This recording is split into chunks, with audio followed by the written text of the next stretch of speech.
Streaming, though the net is screaming. I see you guys in my little preview window.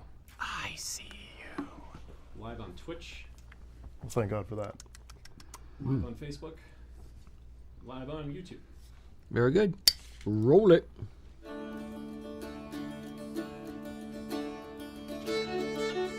The history of the Gallic lands is one of struggle, punctuated by moments of sheer brilliance. Tartan is Scotland's gift to the world, and it is your personal heritage story. I like saying roll it. Welcome to Kilts and Culture. I'm Rocky. It's Eric. Yo. Today, couple treats. One, we're going to be enjoying the Glenlivet Founders Reserve, is the whiskey that we're going to be drinking on the show today. Also, stick around roughly halfway through the show. We did a poll, a scientific, highly scientific, I have my glasses and everything. We did a highly scientific poll on what do actual kilt wearers wear under the kilt. So I think Marty's going to put it in the chat here. It's a link to the survey. It's still, so he's giving me a thumbs up, so we got it there now. If you have not taken the survey and you want to take the survey, now's your chance. Do it right now real quick. Yeah. About halfway through the show, we are going to go over the results of the survey. Spoiler alert, we have over 1,400 respondents to this. Yeah. There was actually a survey done in 2016. Which we found useful, but now outdated, so we thought we could do better. And also small. There was only 315 respondents. Yeah. So we decided we're going to do our own. Haha. So stick around for that halfway through the show. Marty, why don't you regale us with... Oh, sorry. Thank you. I was kind of starting to wonder. I was pouring them off for myself. Again. Marty. Yeah. Why don't you regale us with some of the questions. What's up? Tartans. Oh, yeah. So we're wearing tartans today. Jordan's shouting at me. Or whispering to me from It's behind been the a camera. week, folks. Yeah. It's been a week. Oh, you have no idea. So today, what do you have on? Scott weathered. Eric has on Scott Weathered, and I have on the Back to Nature tartan. So there you go. I hope that satisfies you, Jordan. If that is your real name. If that is your real name. Marty. Yeah. Why don't we bring you in a small window there? If Jordan. Look, there you are. Yeah. I didn't even know you were here, Marty.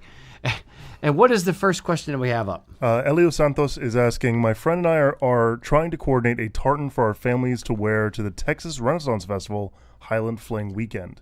We are thinking something outdoorsy, rugged, or weathered. What would be some tartan suggestions that would fit these descriptors that are readily available? So, lots. Outdoorsy, rugged, Yeah. weathered. Like Scotland. Yes, like Scotland herself. Like the Hollylands, the Helands. I think we got two possibilities right here. Yeah, I was going to say, he's on to it. He's thinking the same kind of thing I am as far as weathered style tartans. I think feel outdoorsy, feel old worldy. Absolutely. The Back to Nature tartan that I have on right now, that was kind of, we designed it with those kind of elements in mind. Yeah. I don't know what else to say. So those are two. Weathered tartans or this. I think when I read some of the comments on this question, Brown Watch was one that had been in the running. Okay. That's a classic. You can't go wrong with that. But yeah, I mean, any weathered tartan is fine. I'm guessing they're trying to go for a more rustic, earthy feel because they want to feel. I don't know if you're trying to do like the Outlander vibe or not, or if it's but usual advice is think beyond the occasion. Make sure this is something you're going to really enjoy having the rest of your days. You know, especially if you decide to get a wool kilt because that's going to last you a long freaking time. You want to wear it. But what else? Let's see. If he's actually looking for old worldy, then ancient tartans are still a reasonable option from an aspect of, they were made to mimic plant dyes or old timey looking dyes. Not necessarily historically accurate, but they were meant to look older and look kind of worn.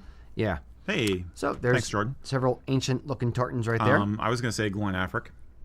I mean, that is both rustic looking and also actually about as rustic as it gets, being the oldest true Scottish tartan that we have yet found in the archaeological record.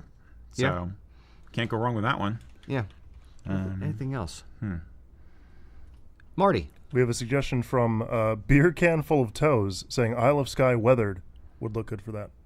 Isle of Skye, weathered. Yeah. I've never seen sounds odd, yeah. as a theory. I like this idea. Yeah. I think there's Yeah, it a could be Spirit cool. of Scotland weathered. Jordan, you can pull up on the website.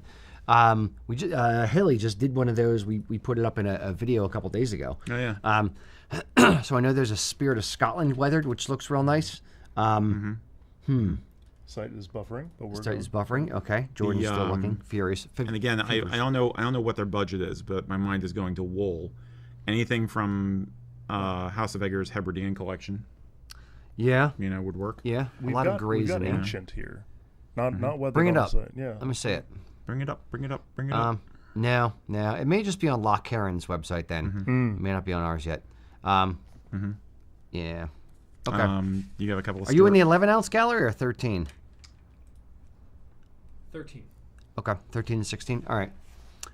Roger that. Yeah, I'm trying to think of any other ones that I would consider. There's a new one, Scottish Borderlands tartan from Loch Karen. That one would be nice. Okay. It's like navy blue and like olive green, kind of natural old-timey Wilson Bannockburn type colors. Yeah. So I could see that potentially. I think anything with some brown in it, which mostly means going for the weathered color palette. Yeah. I mean, yeah. What state are they in? They were in Texas. Texas. Okay. Okay. So not blue bonnet. Yeah, it's a bit bright. It's a bit on the nose also, but I Yeah. mean, look at these. I think a lot of those would look ideal for Someone what they're suggested thinking. Kilts and Culture would be a good Kilts one. and Yeah, culture. Kilts Culture has a weathered color palette Partly as well. why it was designed that way. Yep. You know? Yep. Excellent. Yeah. Hope these suggestions help. Probably just made it more confusing. Actually. Exactly. So you have We- too many choices. Yes, you want. we confirmed what he was already thinking. Yes, Yeah. weathered. But yeah, Yep. back to nature. Have Yeah, fun. and- Get us some pictures. Back to Nature is available now. If you're looking for PV, Back to Nature is available in PV. Scott Weathered is available also in available in PV. PV. And Black Watch is available in PV. And Brown Watch No, Brown Watch or is Black Watch weathered. Black Watch Weathered. Black correct. Watch weathered. Correct. Yeah. So yeah, there you go. So we hope that helps. Mr. Marty, Yeah. why On don't to you the give next us one. the next question, please? Jim Robertson is asking, what is selvage on a kilt bottom, and should I care if my kilt has any? You might want to check your HVAC. It's just going to creep up and get worse. It's like black mold. Nothing like a bad case of selvage. Yeah. So, Selvedge, for those who do not know, is it's an evolution of the term self-edge, meaning a finished bottom to the bolt of cloth. So, when you are weaving the cloth, the warp threads are the real long ones, and the weft threads are the ones that go across, essentially as I'm wearing the kilt, they go up and down, but they really go across and across the loom. So, on the old Dobcross Hattersley looms, it would be one continuous strand that would go back, forth, back, forth, back, forth until there was a color change. Then they would switch out to a different color and then go back, forth, back, forth, back, forth. So at the very, very bottom edge of that cloth, it's a perfect bottom edge to the, to the material. Now, when the Hattersley looms and the started getting older, breaking down, and companies started putting money into new looms, rapier looms, they weave a slightly different way, so they don't have that exact same kilting selvage. So it ends up being a tuck-in selvage at the bottom because the threads no longer go back, forth, back, forth. It is each individual one is a single strand that gets injected, cut, and then turned back in about a centimeter up from the bottom. So what I got here? That is correct. That is rapier loom. It's rapier loom. Yep. So it's edge. You can tuck-in see edge. you can see the tenter hooks holes from where it was being held on the machinery for finishing. Yep, and I have the exact same thing here as well. Now, Yeah. if you're looking, Jordan, zoom in on me. So if you look very, very closely, not even there, you can't really tell. A little You bit get a little, get the right shine. in this area. Yeah, if you angle it right, you can get some. Yeah, Yeah, it's you a see little a better. little bit of a fuzziness about a centimeter up from the bottom. That is where the material was cut, or the yarns, individual yarns were actually cut and then tucked back in. This is technically a tuck-in selvage. It is not a full kilting selvage or not a full selvage because it is not a self-edge. there's actually a tuck-in to it. That said, 95+% of people think it is 100% fine, don't care, it's good. It is fine. The looms can run much faster doing this type of cloth, so essentially all the mills switched over to this type of cloth. Now, House of Edgar, and I guess Loch-Carron technically has one, retrofitted I was about to say. Yeah, they retrofitted a rapier loom to do kilting selvage on one side of the cloth. The other side has a fringed edge, and then the bottom of the cloth has a nice kilting selvage, and that cloth is only 32 inches wide. So there are different ways around it, but that is essentially what selvage means and how it's used in a kilt. Now, if you have cloth which has a fringed edge or a lino edge, then you have to hem it. Now, hemming is not ideal for a kilt, but it can be done. Typically, you want to hem it 1.5 to 2 inches up from the very, very bottom, but you have to factor that in when you're making the kilt to make sure you don't make it to the right length and then hem it too short. Yeah. Yes. Thoughts, questions? Well, just because if you have too narrow a hem, the likelihood of it bulging and being rounded is worse. The whole reason you want just the selvage edge is so it's clean and crisp and doesn't bulk out and look puffy in a weird way. It's much more aesthetically pleasing. I mean, obviously, we're talking about something that's just a matter of practicality back in the day when you're just wearing the cloth right off the loom with your your short kilt or your great kilt. Now it's more just a matter of like it's going to look crisp. So there's nothing wrong with having a selvage. You actually need it. So the ones from House of Edgar, it's the traditional selvage. It's got like that almost herringbone effect to it, right? Or is that different? Yes and no. That is, they did that specifically for their 18 whatever collection. Right. Okay. Peter Wilson design, or Peter McDonald, excuse me. Peter Wilson was somebody else. Peter McDonald brought back the herringbone selvage. It was a more historical thing. That's what I'm thinking of. He brought it back to both House of Edgar and Loch-Carron for very specific weaves that they were doing. But for their normal cloth, nope, it is a twill all the way down to the very, very bottom. Yep. Yeah, I mean the herringbone selvage looks cool, but it's a tiny, tiny detail, so it's definitely a kind of a. And it's difficult to do. You have to set things up differently. It takes a lot more time to get it moving because it's not the normal way that they do it. Gotcha. So yeah, it just adds to the cost, so they charge more for it. But no, it's you're right in that the not having a hem, the kilt hangs much flatter from the very, very top to the very, very, very bottom. Right. If the hem on a kilt is less than an inch, like a 1/2 inch, 3/4, what ends up happening is you're doubling the thickness just at the very, very bottom, and the pleats want to kind of kick open. Yeah. So it's not great. That's why I say 1.5 to 2 inches is the ideal amount for a hem on a kilt.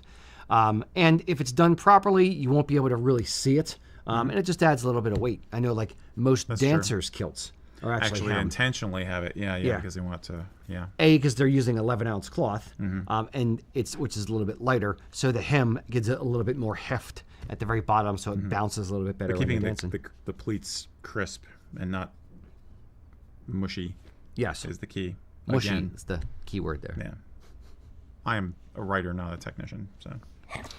Fair. There we go. There's an example of the herringbone selvage that we're talking about on one of House of Edgar's Facebook posts. So, yes. That's the Culloden tartan. Indeed it is. Yes. Very good. All right. Marty. Yeah. How you doing, buddy? Great, Rocky. How's everything going back there? Great. I made a cube. Wonderful. And I squished it. Happy to hear it. Jim Robertson again has a separate question. If I'm planning to wear tweed or Barathea waistcoats without their matching fabric kilt jackets, should I have them made up with fabric back or satin back? I was distracted because it looks like you're playing with bubble gum. I was about to say, you look like you're about to pop that in your mouth. You just keep that out of my sight. I'll just leave that there. Thank you, Marty. Do you want me to read the question again? Sure. Sure. If you're wearing a tweed waistcoat without a jacket, should you do a tweed back or satin back to the waistcoat? That is a good question. That is a good question. Yes. If you are only ever going to wear the tweed waistcoat by itself, you're not buying a jacket, you're just buying a waistcoat, yes, get a tweed back. Yeah. The reason why a lot of waistcoats have a satin back is because when you wear a jacket with a waistcoat underneath, if you add a tweed back to the jacket and a tweed back to the waistcoat, now it's very, very warm. You're up in the body temperature there. Yeah. So if you're going to wear a jacket and waistcoat together almost all the time, just satin back. If you're going to wear the tweed waistcoat by itself, then yes, 100%, just get a tweed back to the waistcoat. You can still get the cinch, just get it made in tweed. Yeah, I mean, I think the layers of tweed on you're adding friction also, so it just kind of feels bulkier and feels restrictive, whereas the satin is slick enough to, move on its own. So I'm torn on it. I mean, I tend to run a little warm, so I actually don't mind the satin back in general, but I definitely have some waistcoats that I got with all wool all the time because I was never planning on wearing them with a jacket at all. Yeah. And I often will say to people, if you're not sure what you're doing for sharpening up your wardrobe, a waistcoat is a pretty affordable investment. And you might as well get it, front and back the fabric, because it looks better, and it is more effectively an outer layer at that point, because you're never really planning on wearing a formal suit jacket with it. Windbreaker because you're going to and from your car or something that's irrelevant. But yeah.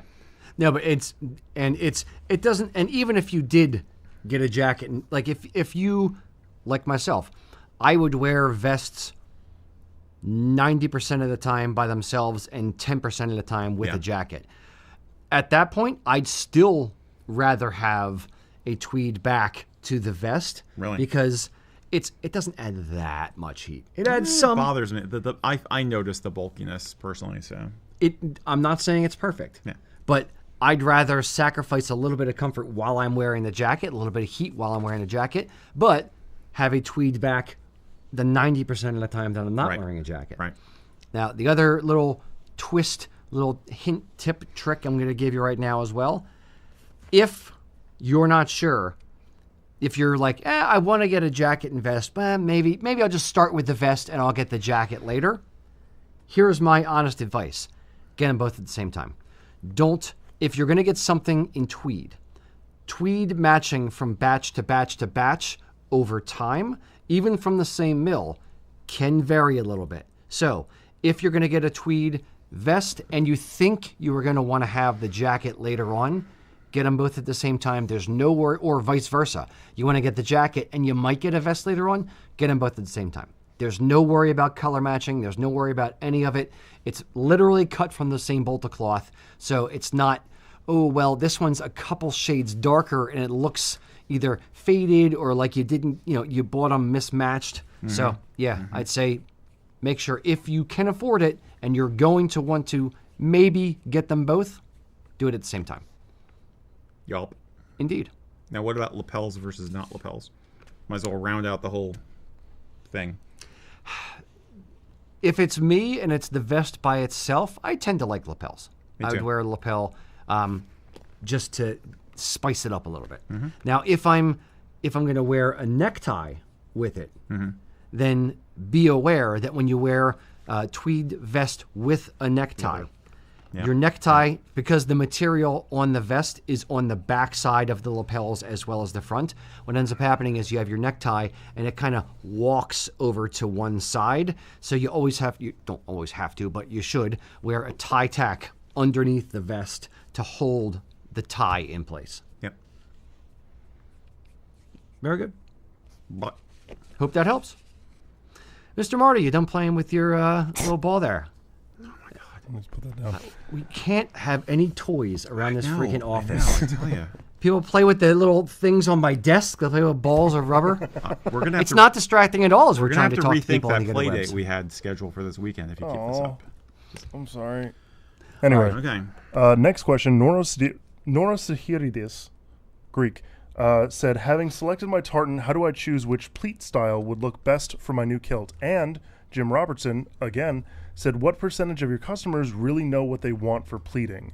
What percentage get kilts pleated to the set, stripe, or something exotic like box pleats? And how about ladies' kilted skirts? Okay, so it's a big one. Pleats. pleats in general. Yes. Now, you see the orders come in, whereas I do not, so I don't know what the trends are at this point. That is fair. I can make a guess. For the style, first we'll break them into two: stripe versus set. Like what the pleats look like on the face, and then the secondary will go into the style of pleats. So military pleating, box pleating, knife pleating, that kind of thing. Mm-hmm.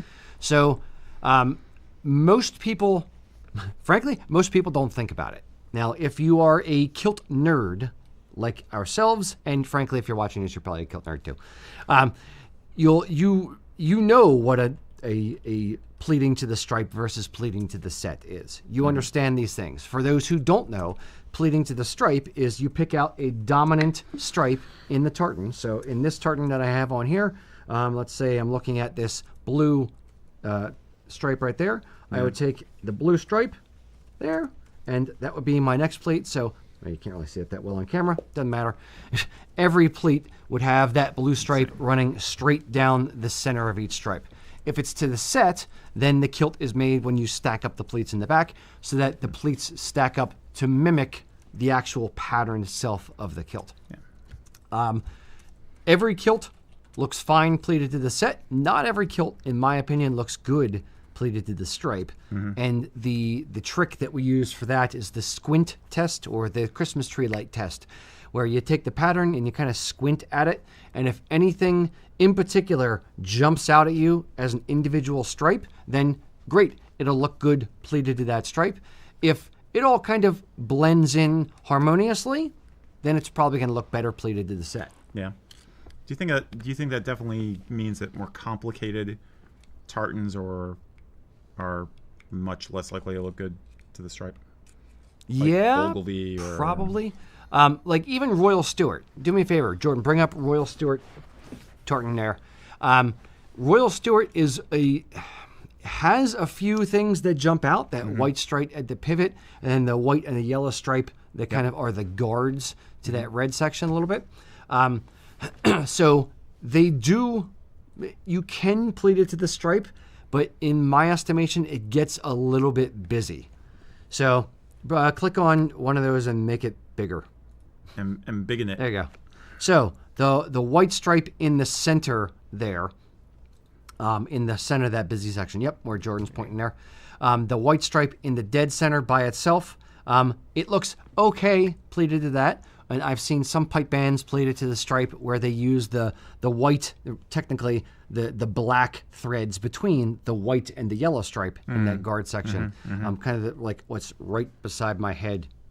Well, which direction is it? Oh, it's right beside my head. Yeah, I can't do this in the mirror. So you can do it, but when you stack them up, it gets very, very, very busy. So in my estimation, Royal Stewart looks better pleated to the set than it does to the stripe. Yeah. Now, different types of pleating. So we have knife pleating is what 98, 99% of kilts made today are made knife pleated, meaning all the pleats wrap around you one direction and they have, a depth going the opposite direction. There's also box pleating, which is, a wider face to the pleat, and then there's a Z shape, a backwards Z and S kind of, I don't know. It's tough to describe. I'm having a day. Yeah. Box pleating. Oh, there you go. We have the box pleat. That looks knife pleat. familiar. Yes, wonderful. It's nice to have somebody have these things live. So box pleat means that the knife pleats the opposite direction on either side of the face of the pleat. There's a military or rolled box pleat, which you can see down at the bottom of that example there, where it's a box pleat that goes both directions, but it overlaps itself. God, that feels like it'd be such a pain. Oh, you have no freaking idea. Ridiculous. Back when we did the Madonna kilts for her 2004 reinvention tour, whatever it was, they got the rolled or the military box pleats, and I didn't know what it was at the time, and I was literally on the phone with with one of their representatives from the dance troupe, and they had already ordered the kilts, already put a deposit down, and then they called and they said, "Hey, I know you're about to start. We want to actually make them like military box pleats." And I was like, "Oh yeah, sure, not a problem. Military box pleats, we can do that." And Kelly looks at me from across the room. She's like, "No, no!" It took a lot longer to do it that way. How many kilts was there? 43. 43. 43 was the magic number. Yep. Madonna got 3, and then Wow. 1 for each of the dancers, and 1 for Lauren. The Piper, right? The Piper, yeah. I think his name was Lauren Scott. I'm not sure, but really, really, really tall Piper. Damn. So, yes. Damn. Yes, a lot of freaking bleeding. Anyway, I digress. Don't do military blocks pleats. They're horrible. Kilt makers hate them. So, yeah, I'd say the basic question of which is going to look better, stripe versus set. Like you just said, set is safest. Stripe is fun if you want a little extra flash, like if you want some color to kind of pop out when you're in motion. You know, Depending on the stripe you pleated to. Depending on the stripe Yep. you've pleated to. What is the difference between all that and cheating the set? Cheating the set is when you're pleating, when you're pleating to the stripe, you bring this stripe next to the next time that stripe occurs on the pattern. When you're pleating to the set, you take this stripe and you overlap the next time it occurs on the pattern. If you're cheating the set, instead of going, the stripes next to each other, you advance backwards on the set, and you have to make up a new pattern within the pattern. So, Okay. from an artistic standpoint, it's more difficult for a kilt maker almost to do that because you have to see a different pattern within the pattern. Versus to the set, you're just advancing on the cloth. Is there any time that is an aesthetic choice, or is that almost always like if you're using less yardage, so you have less to work with? You can do it as an aesthetic choice if you want it pleated a particular way. If you're pleating something like Aberdeen, which is a 14-inch set, thank you, Lock Karen, then, or is it 14 or 18? I forget. It's freaking Either huge. way, it's massive. Yes, it's too big.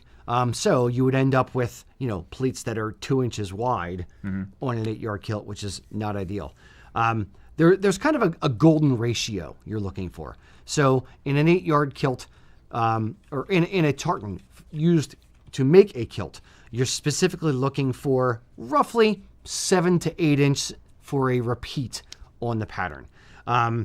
If you have a 5-yard kilt, a 7 to 8 inch repeat, you end up with pleats that are too wide. So in order to keep the pleats at a reasonable width, i.e. about an inch or so, you want to move backwards so they're not quite as deep.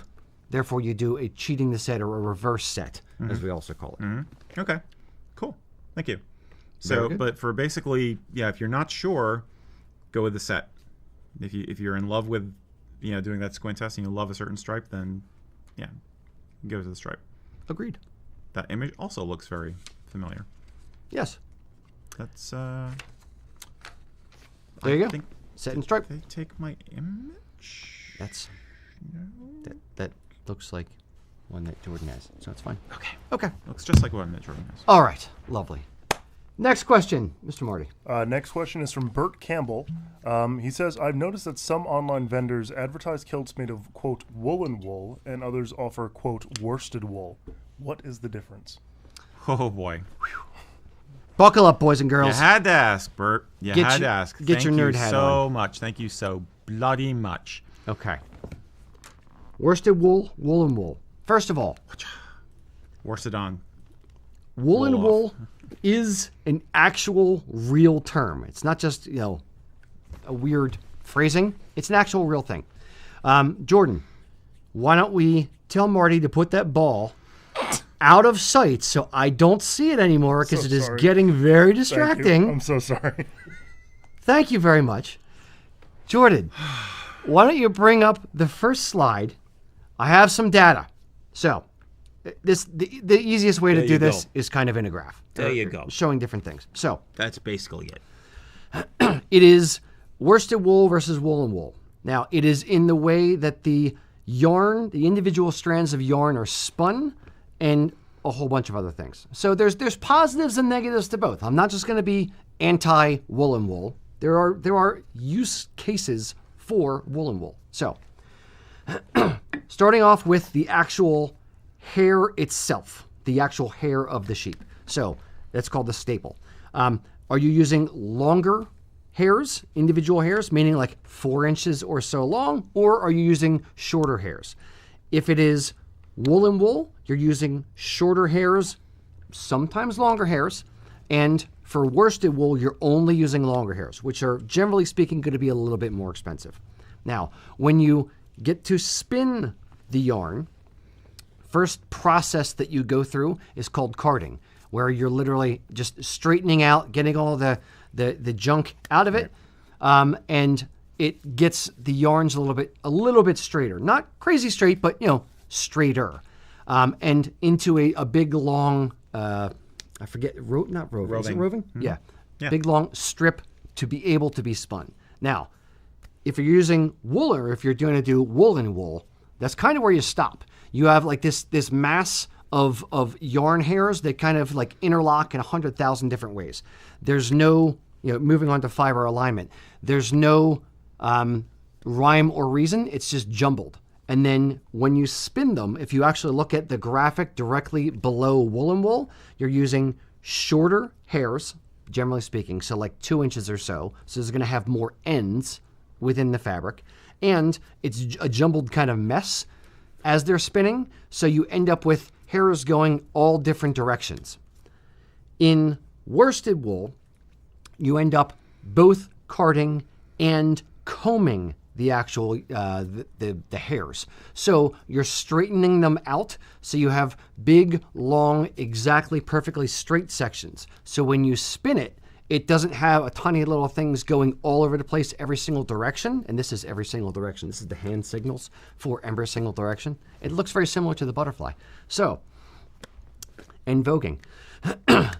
If you have worsted wool, you start with straighter and longer individual hairs. So when you spin it, you get a denser, straighter, yarn, an individual strand. Now, Jordan, slide me to the next slide. Boop. Okay, slide it. Okay, didn't even look slidden. Slidden, making it worse. Okay, so how does the material feel once you weave it up? In woolen wool, it's going to be fluffier, a little loftier is another word for it, and a slightly fuzzy finish to it. Schlegel fuzz. Whoever made this chart for you screwed up. They put in a typo. I have no idea who would have done that. I'm so sorry. It's all good. At least you're not playing with rubber. Now, worsted wool. Not that you know. Worsted wool, when you actually weave it up, it's going to be a much smoother, like harder kind of finish to it. Right. The reason why people would use, or one of the properties, I should say, of woolen wool is because of the jumbled nature of the individual strands of yarn. It ends up having a ton of little air pockets because it is a fluffier, loftier weave. It ends up, again, having more air pockets. And those air pockets will create warmth. Your body is going to heat that air if you're wearing it for clothing. Your body or a blanket, your body's going to heat up those little tiny air pockets, and it's going to keep the entire thing warmer. With worsted wool, there is very, very few air pockets by design. Therefore, it's going to be a denser weave. It's going to be tighter, and it's not going to be as warm.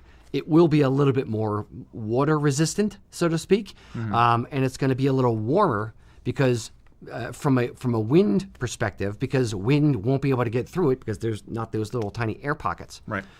It's kind of like the difference between wearing a fleece jacket and a windbreaker. If there's wind, windbreaker is going to stop it. A fleece jacket won't. Right. How are these things going to take a pleat? Great question. Glad you asked. When you think of a blanket or something that is very, very thick and lofty and squishy, imagine trying to, or a blanket or your bath towel, imagine trying to put a pleat in your bath towel and ironing that. It is not going to work at all. Now, woolen wool isn't that bad, Right. but a hard, crisp, worsted wool cloth will take a much better pleat. I'm going to give you extreme examples. It's like, putting a pleat or a crease in a linen napkin versus a bath towel. Again, our two examples are further out than what we're talking about, but Worsted wool takes a great pleat. Woolen wool, not as much. Next slide, Mr. Jordan. So, durability. What is the durability of either one? With woolen wool, it is less durable because A, it is spongier, and B, there's a ton of little tiny hairs sticking out. So it's going to pill much easier because pilling is those little tiny hairs catching on things and rubbing on things. If there's less hairs sticking out, less chance for something to pill, more hairs, more pilling. It's also lighter weight. It's less hard wearing than a tough, thick, dense worsted wool. Think of like Harris tweed or something, like hand woven, heavy, thick tweed. That's hard wearing. It's used for outerwear because it is very hard wearing. Now, costs. Here's where you get into it. Woolen wool is going to be cheaper. You use a lesser quality yarn or individual hairs to start with, because you can use the shorter hairs. You're also using all of the hairs. So when there's less wastage. When you're using woolen or worsted wool and you do the carding process, you're literally trying to take out all those short staples, the short hairs, to eliminate those because you want a higher quality garment.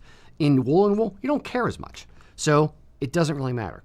There's also less processes to go through because you're just carding it. You're not combing it as well. And there's less waste. So it's a cheaper material to deal with. And it stacks up quicker because the individual yarns are generally a little bit thicker. For worsted wool, it's a higher price because there's more processes and it is starting with higher quality materials, you end up with a higher quality thing. What are the use cases? So for woolen wool, blankets, sweaters, beanies, pea coats, things that you want to have insulative properties. So think of like winter wear, things that you would wear out in the winter in the cold. Great. Pea coats, wonderful. As far as use cases for worsted wool, men's suits are very, very fine, very lightweight worsted wool, typically speaking. Anything that needs to hold a pleat. Lighter weight knits like merino, spring or fall weights, something that when you want it, you want to have a sweater on, but you want it to be soft and you don't want to be too warm, like a merino sweater. Great, perfect. That's going to be, generally speaking, worsted. Does all that make sense? Yeah. Have I put everyone in the audience to sleep with my crazy amount of information about worsted wool and woolen wool? Marty? We do have some questions regarding wool in the chat. The first one's from Chuck Marks. He's asking, where do most of the UK mills get their wool from that they use in kilts? And also, is one breed of sheep better than the other? And then I'll save the second one. There are different breeds of sheep, yes. I am not a breed of sheep knowledgeable human. I know a few names. I don't know what breeds are good for what. Some of the mills are, let's travel back in time. 10 years ago, the vast majority, if not all, of the Scottish tartan mills and English tartan mills got all of their yarn from New Zealand. All their wool from sheep in New Zealand. It was great quality. It was soft. It is soft. It is great quality. It is wonderful wool to make tartan from. Whereas like tweed, if you think about like Harris tweed, it's generally a bit scratchier. That's the tradition of it. It's meant to be hard-wearing outerwear for a harsh climate. The sheep that they have in the Hebrides and in England and in Scotland are generally, in a harsher climate. So they have a harder, wirier type hair, right? Which yields harder and wirier type cloth.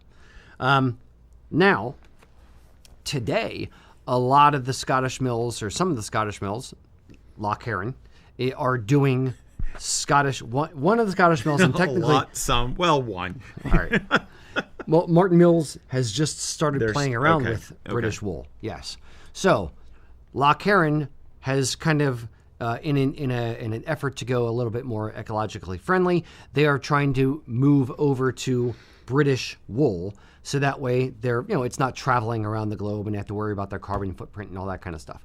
And they're kind of dialing in that process where they're only using now, I believe they're only using British wool in their Strom cloth or their 16-ounce cloth. Okay. Martin Mills just started playing with it a little bit. They have a couple different lines, not for kilts. They have other lines that they're doing with British wool. Mm-hmm. And it definitely feels different. I mean, you got the samples that just came in, and it's like definitely feels scratchier. The Martin Mills stuff wasn't as bad as I thought it was going to be. It's a little bit stretchier, but I think that's more down to the weave than it is to the actual stretchiness. hair. But I mean, the texture reminded me a little bit more of either 16-ounce or even 18-ounce, like a reenactor kilt, like old school, early 20th century kind of wool. So, now, La Caren's Strom, their 16-ounce from British wool, is a little bit scratchier than like House of Edgar or Martin Mills cloth, but not significantly so. Okay. Not so much that people would say like, "Oh my God, no, it's sandpaper. I can't wear that." It's vapors. No, it's just a little bit more. They went from probably the softest cloth in 16-ounce to the hardest / scratchiest. And again, don't get scared by me using the word scratchy. We're talking degrees of difference, not entire different animals. Yeah. So, yes. What was the... Oh, interesting. That's cute. Yes. Of course, now you give me this graphic, Jordan, not this morning when I was scrambling. Okay. All right, Marty, what was the second question? He actually says you answered it. Oh. So it was Jim on Facebook says, never mind, Rocky just answered. So we're good. Ta-da. Lovely. There you go. See, me rambling forever has a purpose. Who knew? It's all for Jim. Keeps me employed. Okay, so let's move on to the next one. Yeah, next question. We have another three-parter. Steve Walters asks, any tips on summer kilt styling?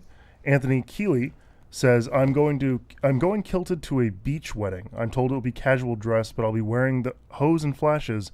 What's the best footwear for sand? And Brian Greminger is saying, dark colors tend to absorb heat, and most tartans are quite dark, even when brightly colored. What tartan do you recommend for kilts dedicated to hot summer wear? Okay.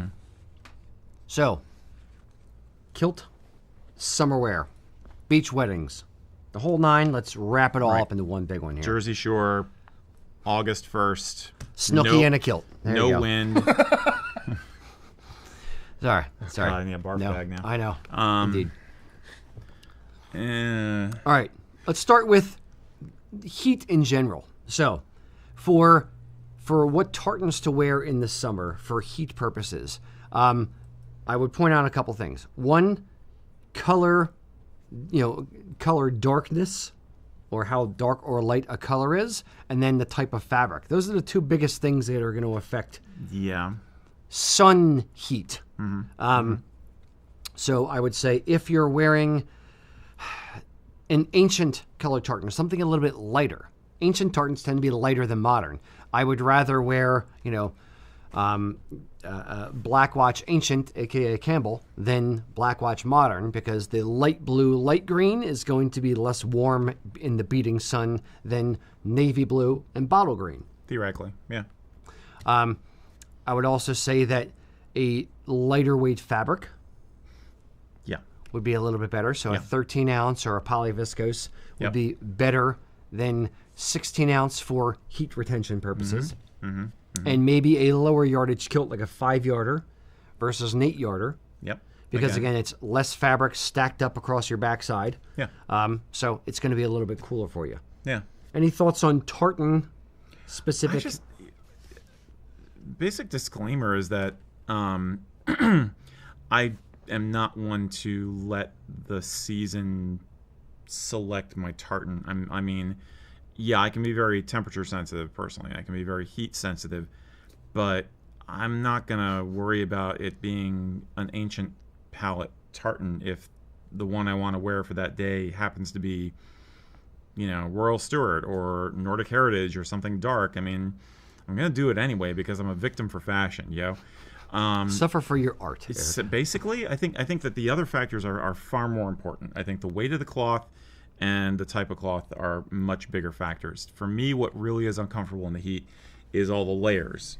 The color, I don't think matters nearly as much as like the bulk around your midsection. Your legs, you're fine, you're ventilated, but around here and around the midsection, that I think is more important than the tartan. Personal opinion. No, I agree and I disagree. If you're going to be, I'm thinking like I'm sitting on a beach in one of those plastic chairs watching a wedding. I'm in the audience. In Dubai. In beating down sun. Yeah. If I'm not moving, if there's no airflow, and it's like, you know, it's what's on my lap, then I think a warmer or a lighter color would have a bit of an effect. Correct. Yeah. Okay. So that's kind of where my brain was going while I was going that direction. Would you wear a dress tartan then? I wouldn't wear a dress tartan because I don't like dress tartans. I would wear But they're lighter colored. I would wear America's 250th, which is the closest to a dress tartan. It's not. For those who said it is, it's not. What about Gordon dress? There are some dress tartans that don't feel like dress tartans.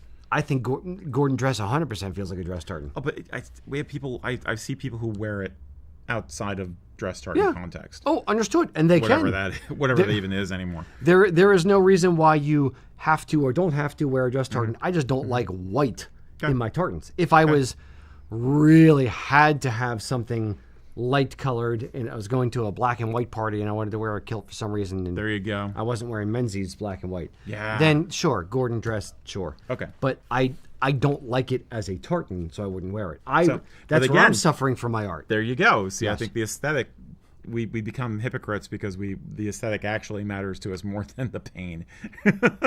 I don't think it's hypocrites. I think it's choosing your evil. You choosing. It's which one do you want? Do you want to be hot and fashionable in your own eyes, Right. or do you want to be like a tenth of a degree cooler and wear a dress tartan, but feel stupid for wearing a dress tartan? Choose the manner of your destruction. Choose and perish. Marty.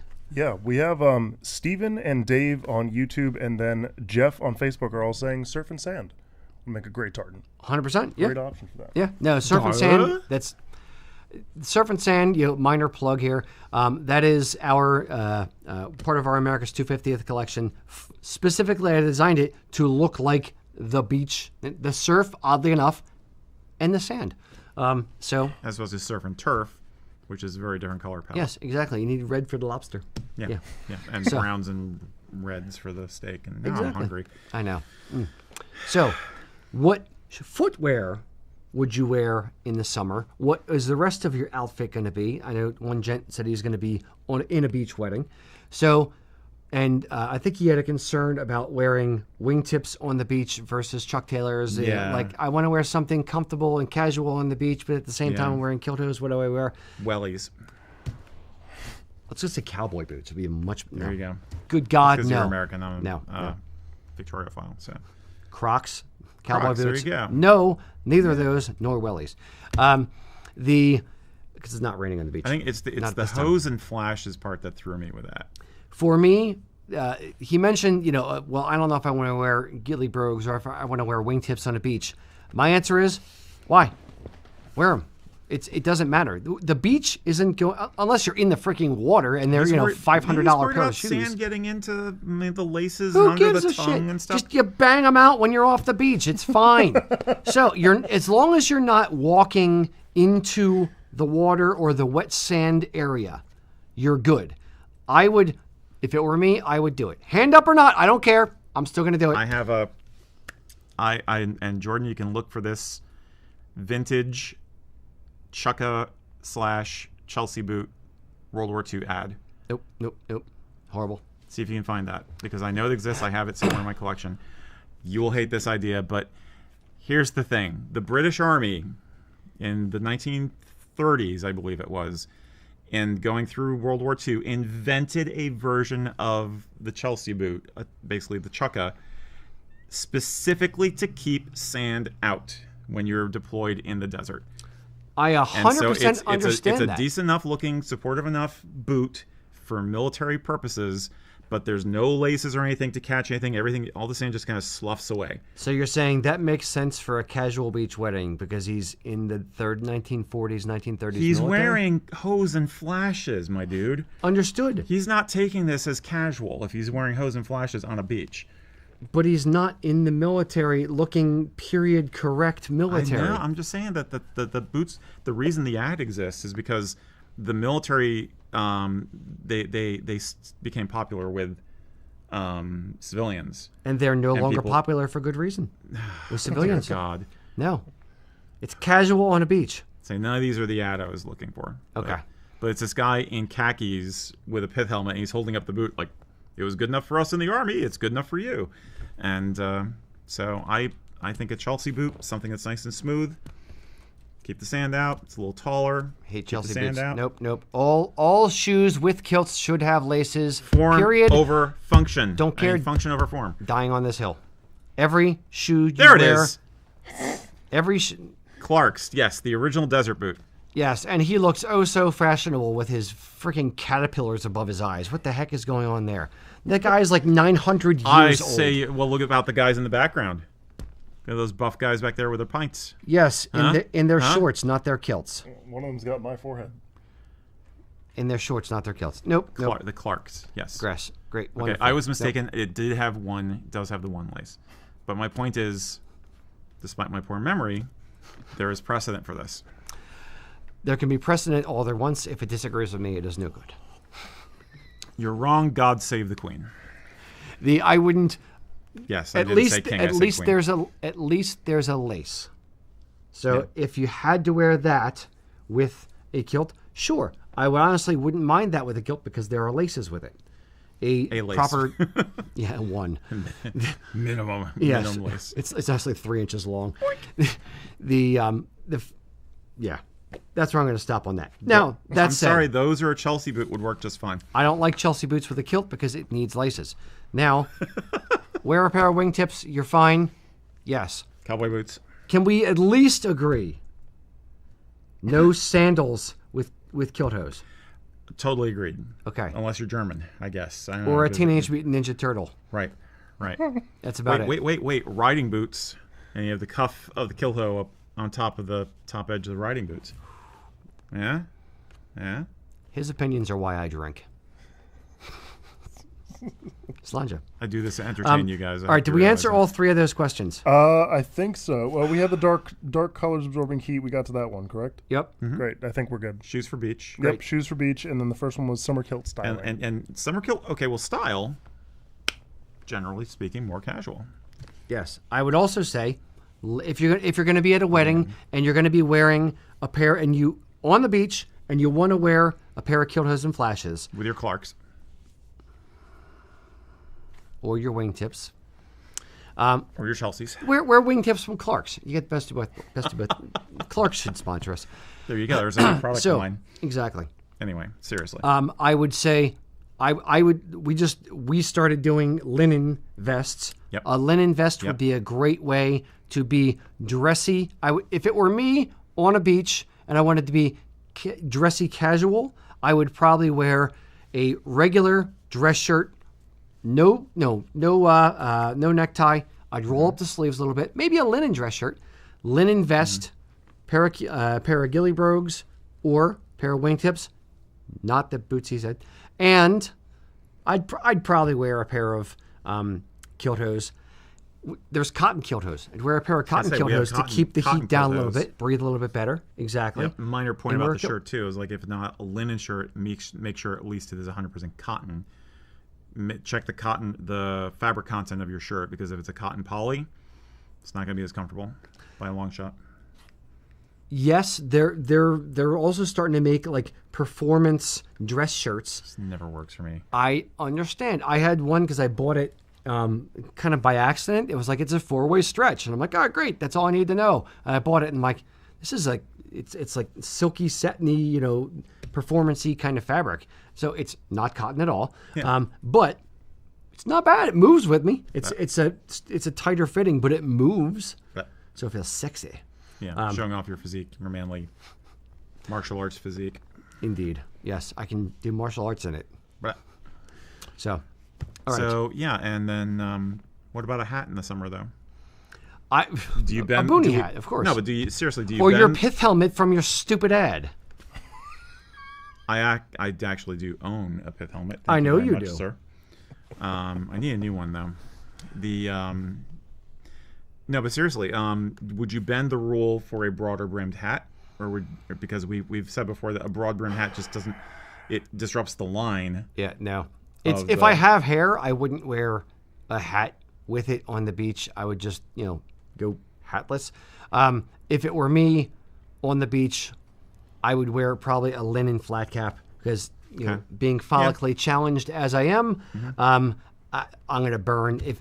If you are bald, you know this. You get sunburn on your head one time. From then out, you wear hats, period. That's it. End of story. Yeah. So I'd probably wear either a linen flat cap or something like that, just as a head cover. One of those beach bum kepis from the 80s with the split tail in the back. Or a full-on sombrero.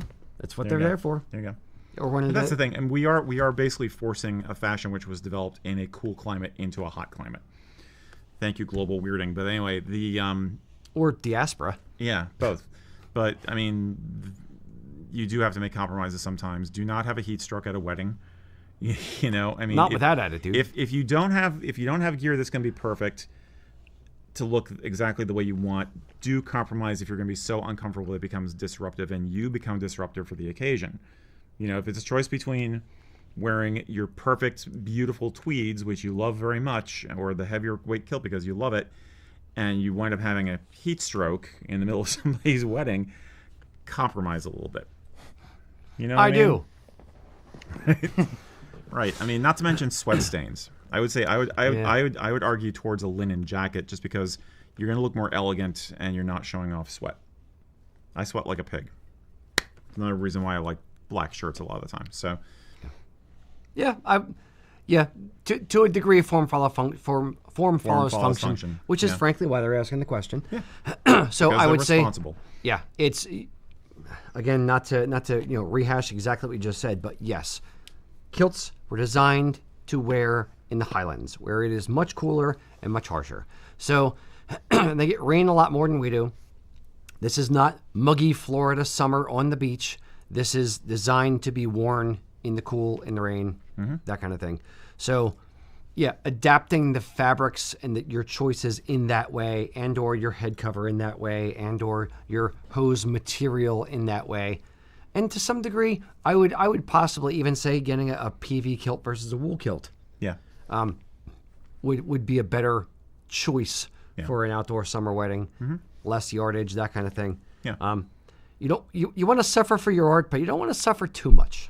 Right. Pretty much. You want to suffer just the right amount of suffering. And always test these outfit ideas before, if it's an important occasion like a wedding and there's going to be photos, especially if you're going to be in photos, test the outfit one day before if you can. Yeah. Not the exact day before, but a day earlier. Whatever. Early enough that you can adjust if need be. Right. So you can buy a new kilt from USA Kilts. So you can adapt and overcome and something. All right. It's one of my favorite mottos, actually. And adapt and overcome. Yeah. And knowing's half the battle. Yo, Joe. G.I. Joe. Up next is the survey results. Okay. Ooh. Yeah, we're at that survey part of the show. What survey are we talking about, Marty? What's under the kilt. Ooh. All right, boys and girls. I thought it was chicken nuggets versus chicken fingers. So, here's the deal. I had a stroke of brilliance.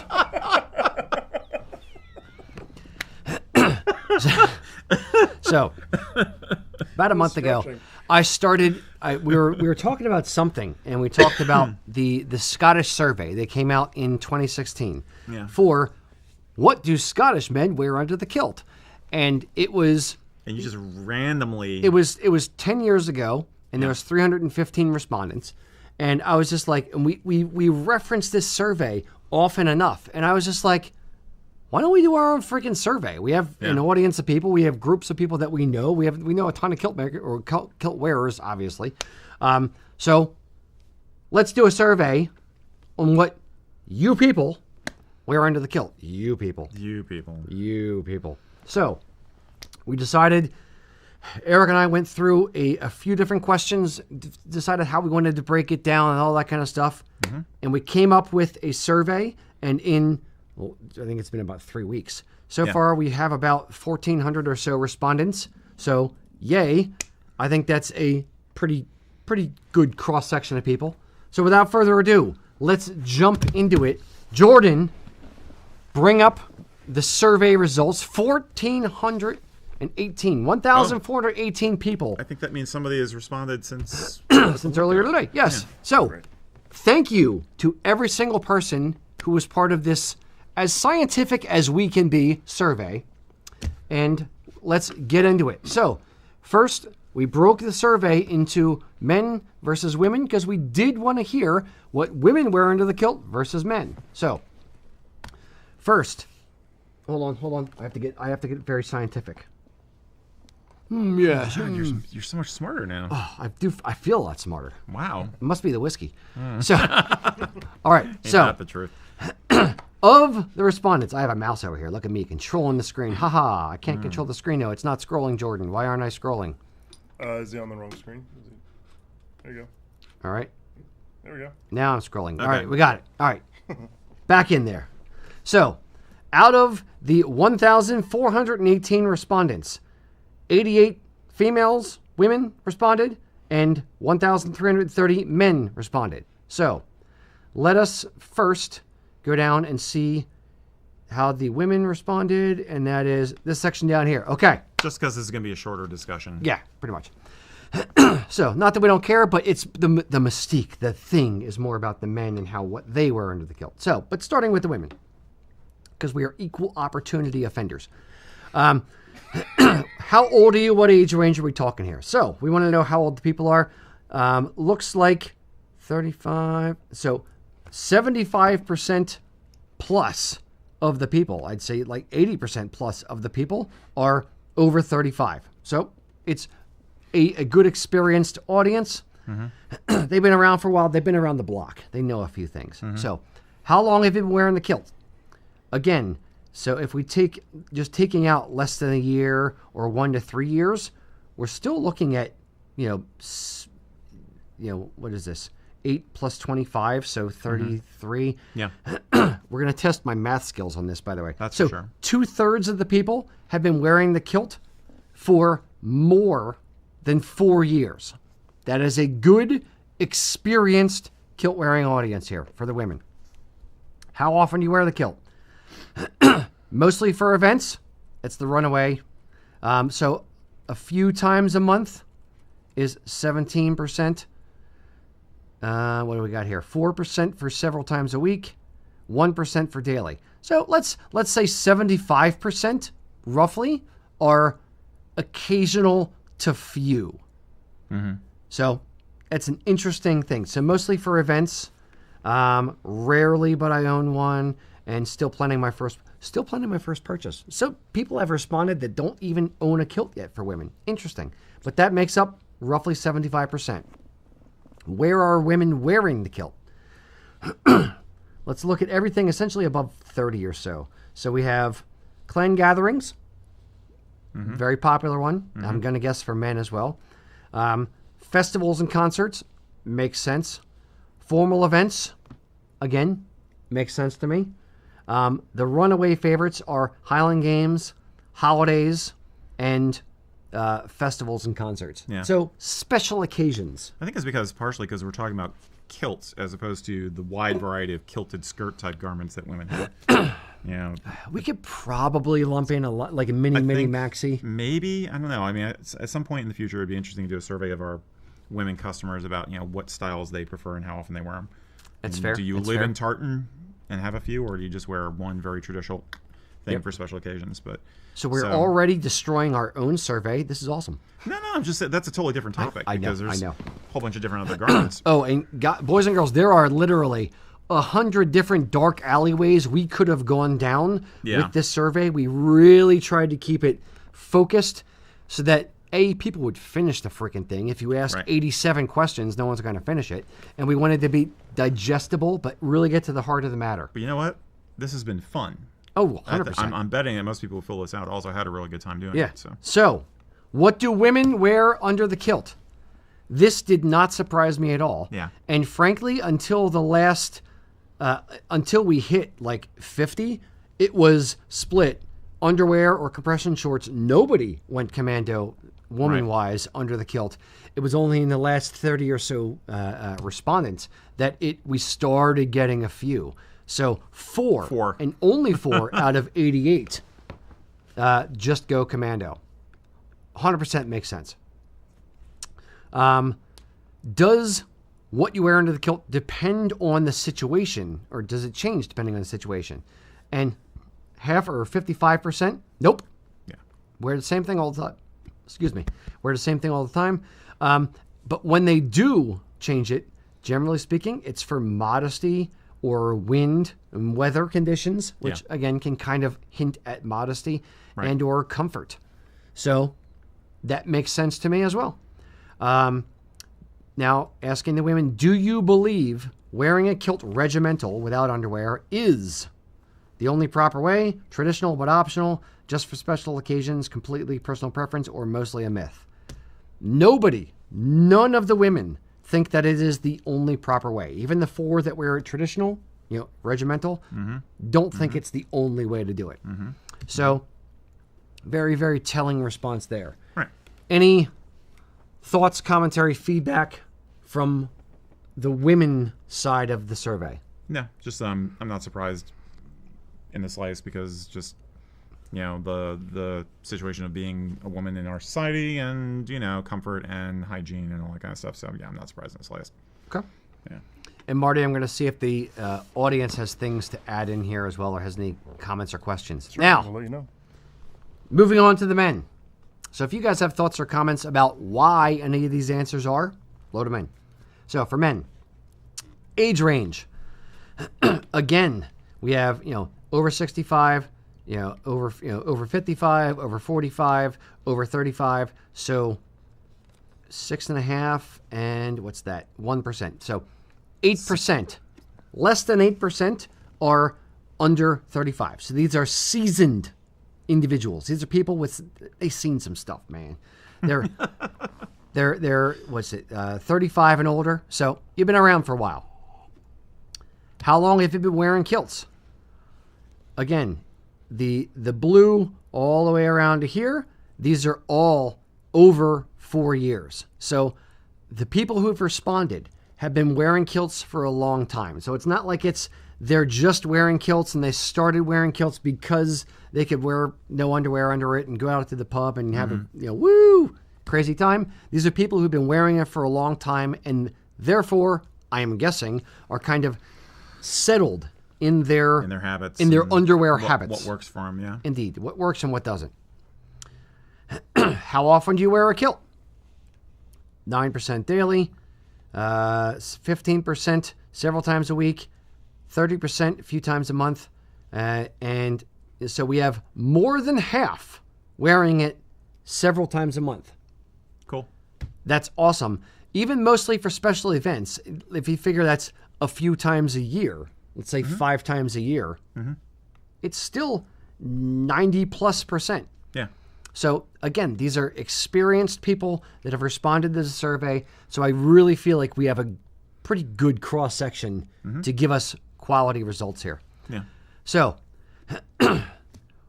sorry, I went too far. Hopefully no one saw that. All right, we can't show the answer till we're ready. All right.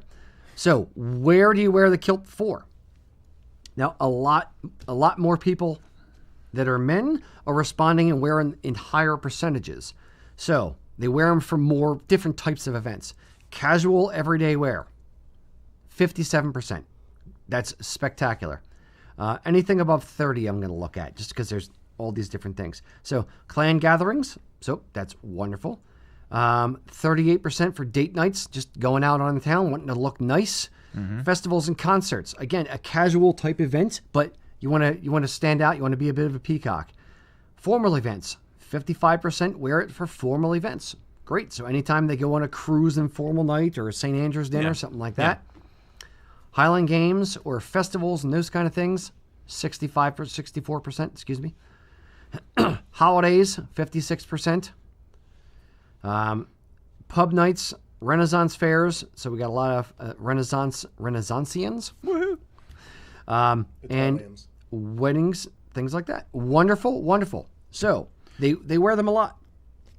Worth remembering, as it says right there, this was check all that apply. So these are not mutually exclusive categories of people. It's like you're only wearing it for special events. It's just like, it's more just like, yep, that's when. So I think a lot of what this points to is that it is absolutely a lifestyle for a lot of people. Yeah, and it's a wonderful way to be able to express your family heritage and express your individuality. So I'm happy to see that people are wearing them for more than, at least the people who responded to the survey, are wearing them for more than just one-off random events. They're wearing for a lot of different occasions. It stands to reason. Somebody who says they're wearing it casual everyday wear, of course that means they're going to wear it for special occasions too. Yeah. So agreed. All right, drum roll, please. There you go. Wonderful drum roll. So, what do you wear under the kilt? For the men, 30.6% wear nothing at all. 8.6% wear bike shorts or, compression shorts, boxers, those kind of things. And 60.8% wear underwear. So, we can reasonably say that less than a third of the audience of polled kilt wearers who wear them on a regular basis around the world wear nothing underneath the kilt. So I think saying that you're not allowed to wear anything underneath the kilt, I think we can put a nail in that coffin to some degree. I think we could say it's fine, you can do what you want, but here is strategic data that says no, people who actually wear the kilts, not just think about wearing kilts, not just talk about wearing kilts, but the actual guys who strap it on day in, day out throughout the year, they are the ones whose opinions we actually care about. They're saying, nah, 2/3 of us and more wear underwear, period. I think this, for the men, I do not change what I'm wearing. See, I personally am a person who will occasionally go regimental based on the weather and the circumstances, you know what I mean? So, but the fact that these guys are very consistent, vastly more consistent about, this is my system, this is what works for me, doesn't matter what time of year it is, it doesn't matter where I am, that's it. Yep. That's very telling also. Yep. I do wonder how many of these guys started off going regimental when they were young, like when they were in their 20s or something, and then quickly learned, guilty. Exactly. And then it was like, yeah, this isn't as much fun as I thought it would be. Or I flashed grandma or my boss. No, so. It's for me, what was the turning point was, it was the turning point originally to Bodyglide, was a wonderfully hot, humid day at Celtic Classic, where by the end of the day, I was walking so bow-legged because there was so much chafing. Yep. I was just like, oh my God, this weekend's going to be a nightmare. And that was a Friday. So I had to go through the rest of the weekend like in a lot of freaking pain. Same time, Mac says he goes regimental for his events, his living history events. Okay. And he doesn't have a problem with chafing. So some people chafe, some people don't. Yeah. Bodyglide, it was my friend there. So let's keep going down here. So a lot of people don't change what they're wearing, but some will change based on athletic activity. Again, chafing, comfort is probably chafing. Formality. If you're going to be formal and dancing, maybe if you're jumping around more, maybe you want to have something on underneath. Modesty concerns and weather. Again, nothing jumps above 50%. Yeah. Nothing jumps above 30% even. Yeah. So I'd say guys are more determined. Nope, this is what I'm doing. That's it. That's me. All right, going down a little bit more. The last question here. Do you believe wearing a kilt regimental or without underwear is the only way? How many people said it's the only proper way? 6.3%. So even of the third of us, or less than third, but even of the third of us who don't wear underwear underneath the kilt, only 6% think it's the only proper way. The rest of them think, it's traditional, but it's optional. That's 22%. The thing that I was a little bit surprised at, 8%, or no, check that, 0.6% only for special occasions. So we can kind of like discount that entire. What are those answer. special occasions, my dude? Date night. So Photo shoots. indeed. So completely personal preference. 51%. Yes, 100%. That's where I fall as well. And I just love that because it's like it's nobody else's freaking business. That. And that's the 100%. point we really wanted to drive home through this. Also, was that if somebody's giving you flack for this, then That is their problem. yeah, I have a 2-finger answer for them. yeah. All right. So, and 6% of people who are wrong think it's the only proper way to wear a kilt. If you think that's correct, I apologize. I think you're wrong. I'm gonna die on this hill. It is fine. Right. Most people think it's there's some tradition. I would say even traditional, but optional. There's a tradition behind it, but it's still optional. It's still nobody's freaking business but your own. Right. Period. All right.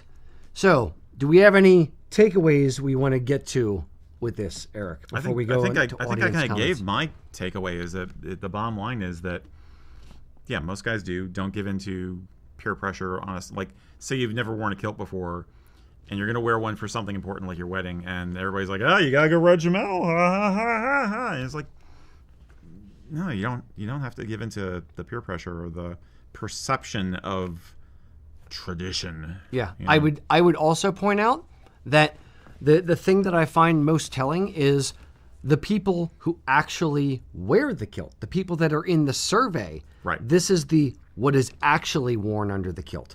This is not what do we think should be worn under the kilt Right. by people who don't actually wear the kilts, frankly, whose opinions don't matter. If you're not involved in the culture to that level, to that degree, why do I care what you think about what somebody wears under the kilt or doesn't? Yeah. Your opinion doesn't matter. So that may be harsh, but again, hill I am willing to die on. And Jordan, bring up the other survey from 2016. We have that on the screen there. So this was the original survey. Yep. The YouGov survey was actually, it no longer exists. It was taken down. This graphic was from a Twitter post or something. But Well, the Scotsman newspaper originally used this graphic. yes. So- So of 315 male Scottish adults who've worn the kilt, what do they wear under it? 38% said nothing, and so 62% said something. So I don't think it's not too far off. not too Ours far was 30.6% wear nothing, and this is 38. So I'd say it's reasonably close to margin of error. Yeah. And this is only 315, male adults. So it's an interesting takeaway here. All right, Marty, what bring our survey back up because ours is better.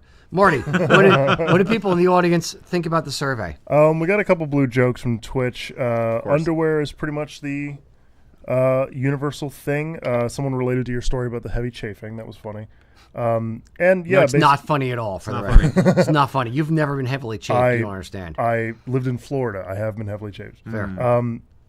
And then one comment from Rich saying, so 30% of folks don't mind getting the inside of their kilt dirty unnecessarily. You do you, boo.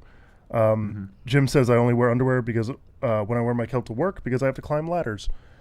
Everyone else is pretty much, it's personal choice. Whatever you want to do, all that. So, I hope you guys enjoyed this survey as much as we did. You can take it down now, Jordan. I hope you guys enjoyed this survey as much as we did. It is the point of the survey was not the blue jokes. The point of the survey was not, none of that. This is not to be titillating or No. silly. It's literally because I'm sick of freaking hearing about it. So I'm old and like this white beard was earned, boys and girls. This bald head was earned. So it is. I think it is. It's not going to happen. But this is our attempt at starting to put the nails in the coffin of this thing. Of you're not a non-true Scotsman if you wear underwear beneath the kilt. No. The survey from 10 years ago said it. We're just reiterating it with more people and on a global scale.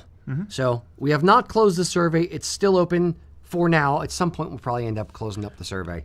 But I'll throw it in chat again. There is also a shadowy background that also supports this, which is the fact that there is no direct regulation in the British military about going regimental. I did a blog article on this a few months ago. It's up on the website, about the statistics that we have and the anecdotes that we have versus the data we have on what men, going back even to World War I, especially World War I, because it's the biggest example in a sense.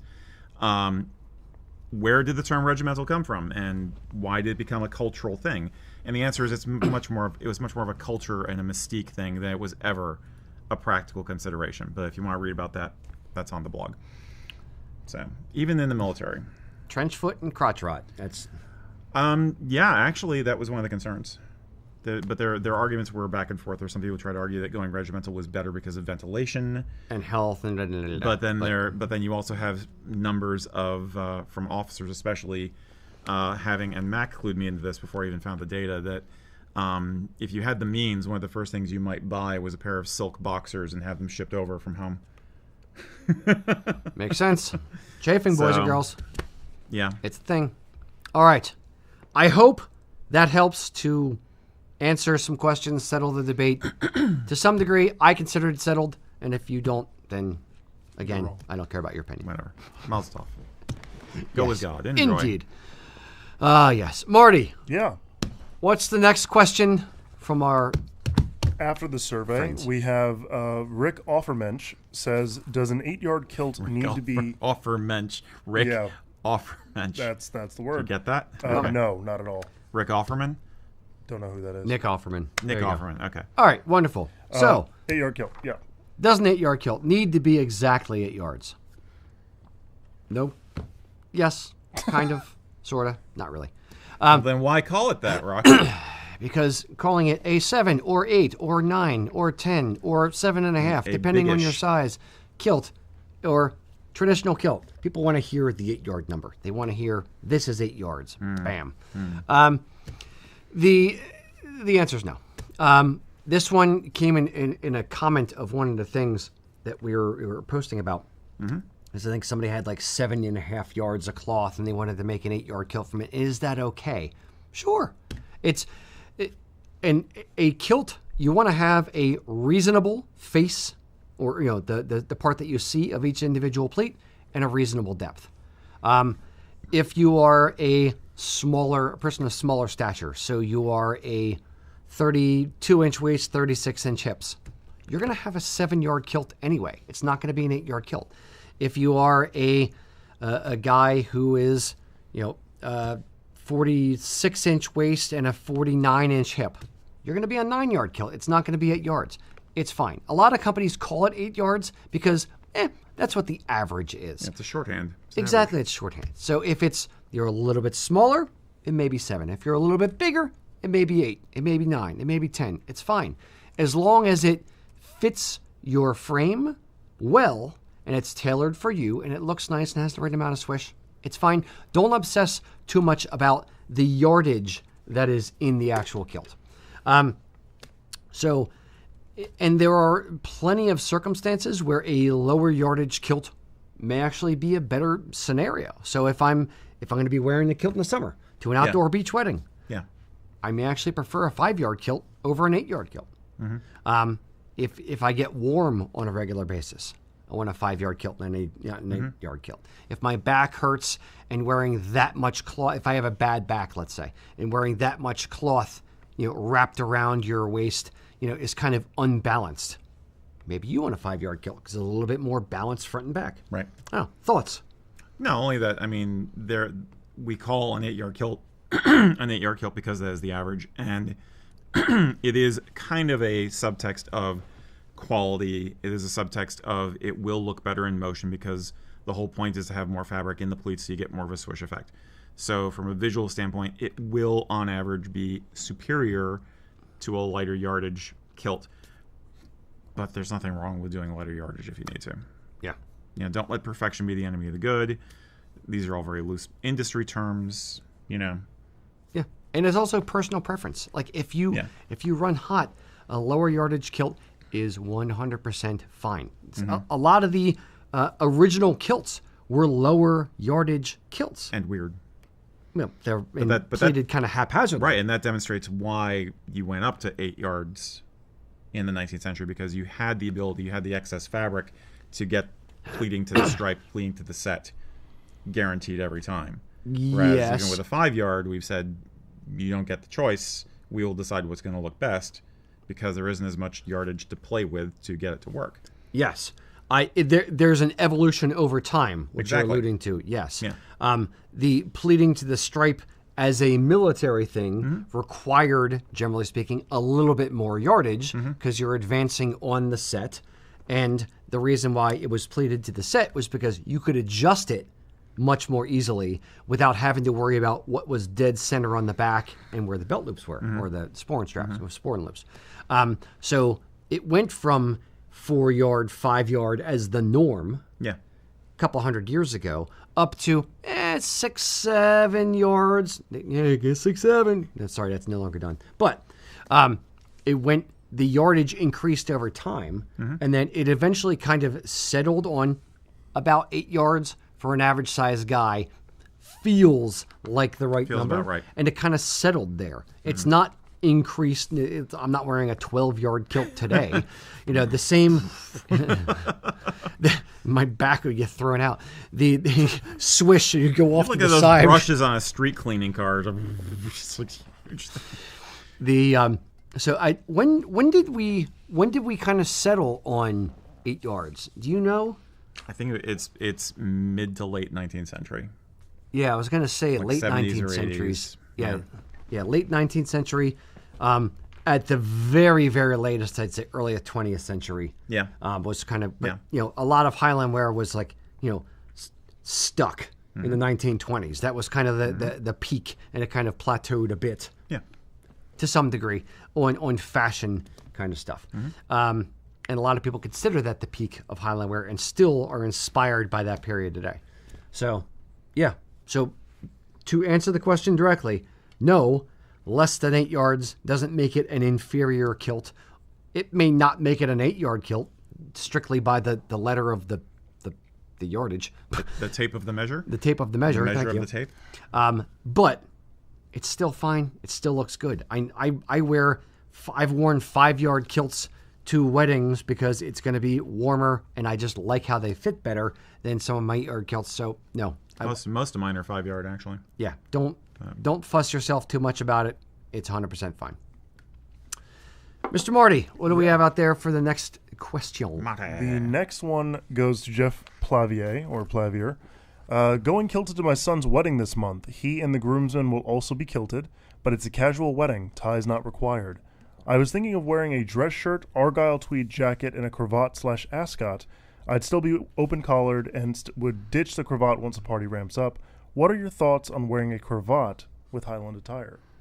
Okay, so tweed jacket, he said no vest. I'm sorry. I don't think he's. Yeah. Argyle tweed jacket and cravat/ascot. Nothing, no mention of a vest. Okay. All right. I prepared some visuals for this because we got this question earlier, but what Okay. do you want to start with? I think we're going to disagree. So I know we're go going to ahead. disagree. Can you do it? Sure. Is it going to be a standard look, traditional look? Not so much. Here's the thing. For one thing, there's a lot of confusion about the terms with this particular accessory. Give me an image there, Jordan. Yeah. Bam. That is what is typically called by us Yanks, apparently there is a difference, a ascot, named after the Ascot races, the horse race. The Brits will more likely call it a day cravat. And it is something that came up in the early to mid 20th century, like 1920s kind of a thing, as a casual for fun thing with more upper middle class to upper crust guys who are out doing sporting type things and casual type things and very dashing and pencil mustaches and martinis. I was surprised when I started looking into this that how much there was on these things out there. I get the impression that they are definitely coming back or have had a bit of a resurgence with the the tweed revolution that we've had over the past 10 years between the popular media like Peaky Blinders and Boardwalk Empire and all the other 1920s stuff coming back, and the new dandy movement, I guess. So that's what we're talking about, as opposed to a formal cravat. Can you show me the last image? Which is that. A cravat is basically an umbrella term under which everything else falls, including neckties. And this is basically a throwback to the early 19th century. Before that, your cravat was just kind of like a scarfy thing, and you just like foof it up and tie it in a bow or whatever, and that's it. So that is not what he's talking about. He's talking about the other one.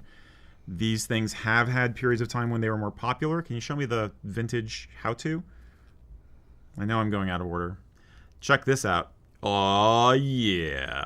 Is that Burt Reynolds? I was gonna say, that's Burt Reynolds on top. Yeah. I'm trying to figure out if this has got to be early 70s. And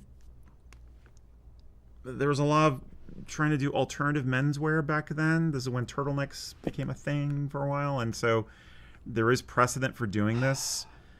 But the thing that gets me about them is that if you're going to try and wear one of these, it's not necessarily like grabbing your wife's silk scarf and wrapping it around you.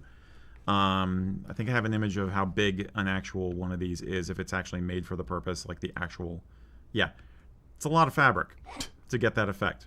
Wow. That is, I think they range in size, but that's a relatively larger one. But it's not like you're taking your handkerchief that you use as a do-rag and then putting it around your neck. That's not enough material. They are almost invariably silk. He's only missing the white face paint and rainbow-colored wig and red come nose on, up top there. Come on. You can put it graphic in later.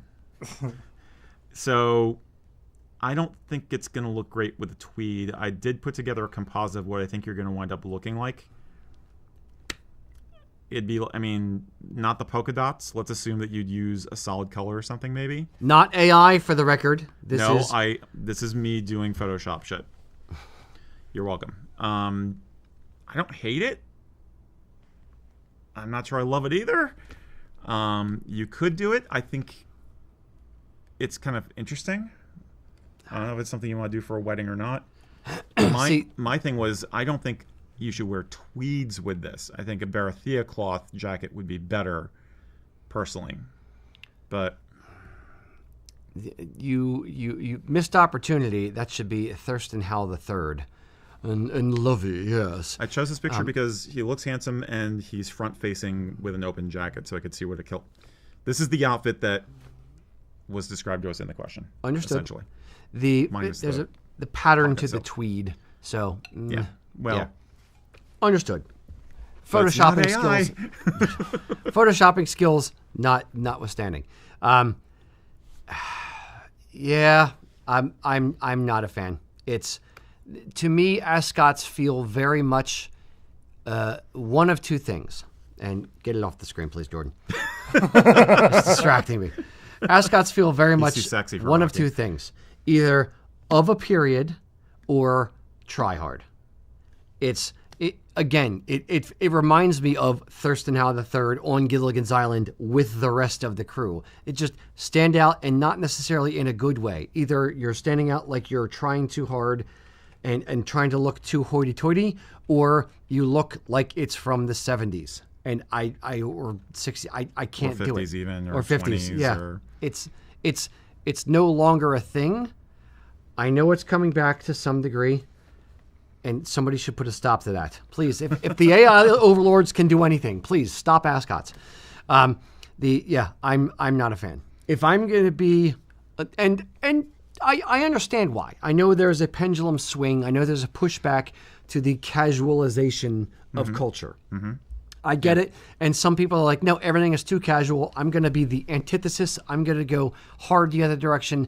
I'm going to start wearing suits again. I'm going to look like I'm straight out of Mad Men. I want to do that because the other has gone too far. Mm-hmm. I get it.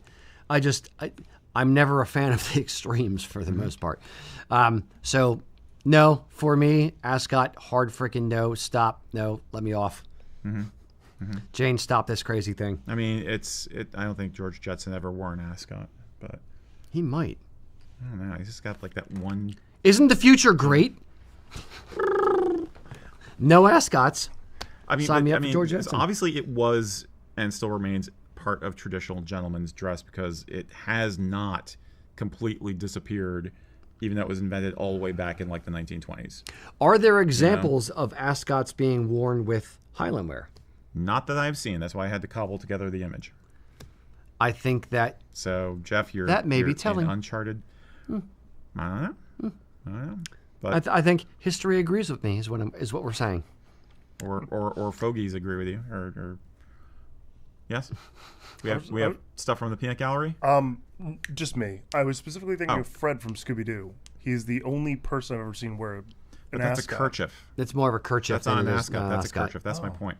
Yeah. He doesn't have a dress shirt on. He has like a Right. sweater with Yeah, a it's just kerchief. like they call it an ascot in one of the cartoons, and that's the only That's place a I've heard cartoon, my dude. That's not. They're scientific. wrong. How No, dare I mean, they? it could be like an ascot. What was the vintage how-to where it was like Yeah, the Burt Reynolds guy. the Torino? No, the guy on the other side, the guy on the right. Come on, Jordan, fast. Sorry, I was trying to find a picture of Fred. We send Jordan down a rabbit hole. we've got Bring up Kenny the as old well. ad. The old ad. No, not the ad. The how-to. The vintage 1970s how-to of how to wear a Ascot. ascot. You had it on I there see, before. I see. The image. There you go. Yeah, so maybe maybe it was an ascot, and he's doing the Torino. Right. Yeah, it's the Torino style. Okay, that is what it looks. He just brought up. Yeah, so maybe that's it. Yeah. Okay, all right. Yeah. I will recant. I think that is a He has the dress shirt on. Okay. that's a Torino style Like a ascot. sweater, like a collar popping out of it. Yeah, Okay. All right. but I mean that is Fred, and he does look kind of collegiate, and Yeah. but you had a lot of counterculture people in the '60s who adopted them. It was kind of a mod fashion outgrowth at one point, I think. But I don't know. All I have to say about the ascot discussion is zoink, Scoob! It's a lot Get of us ass. out of here!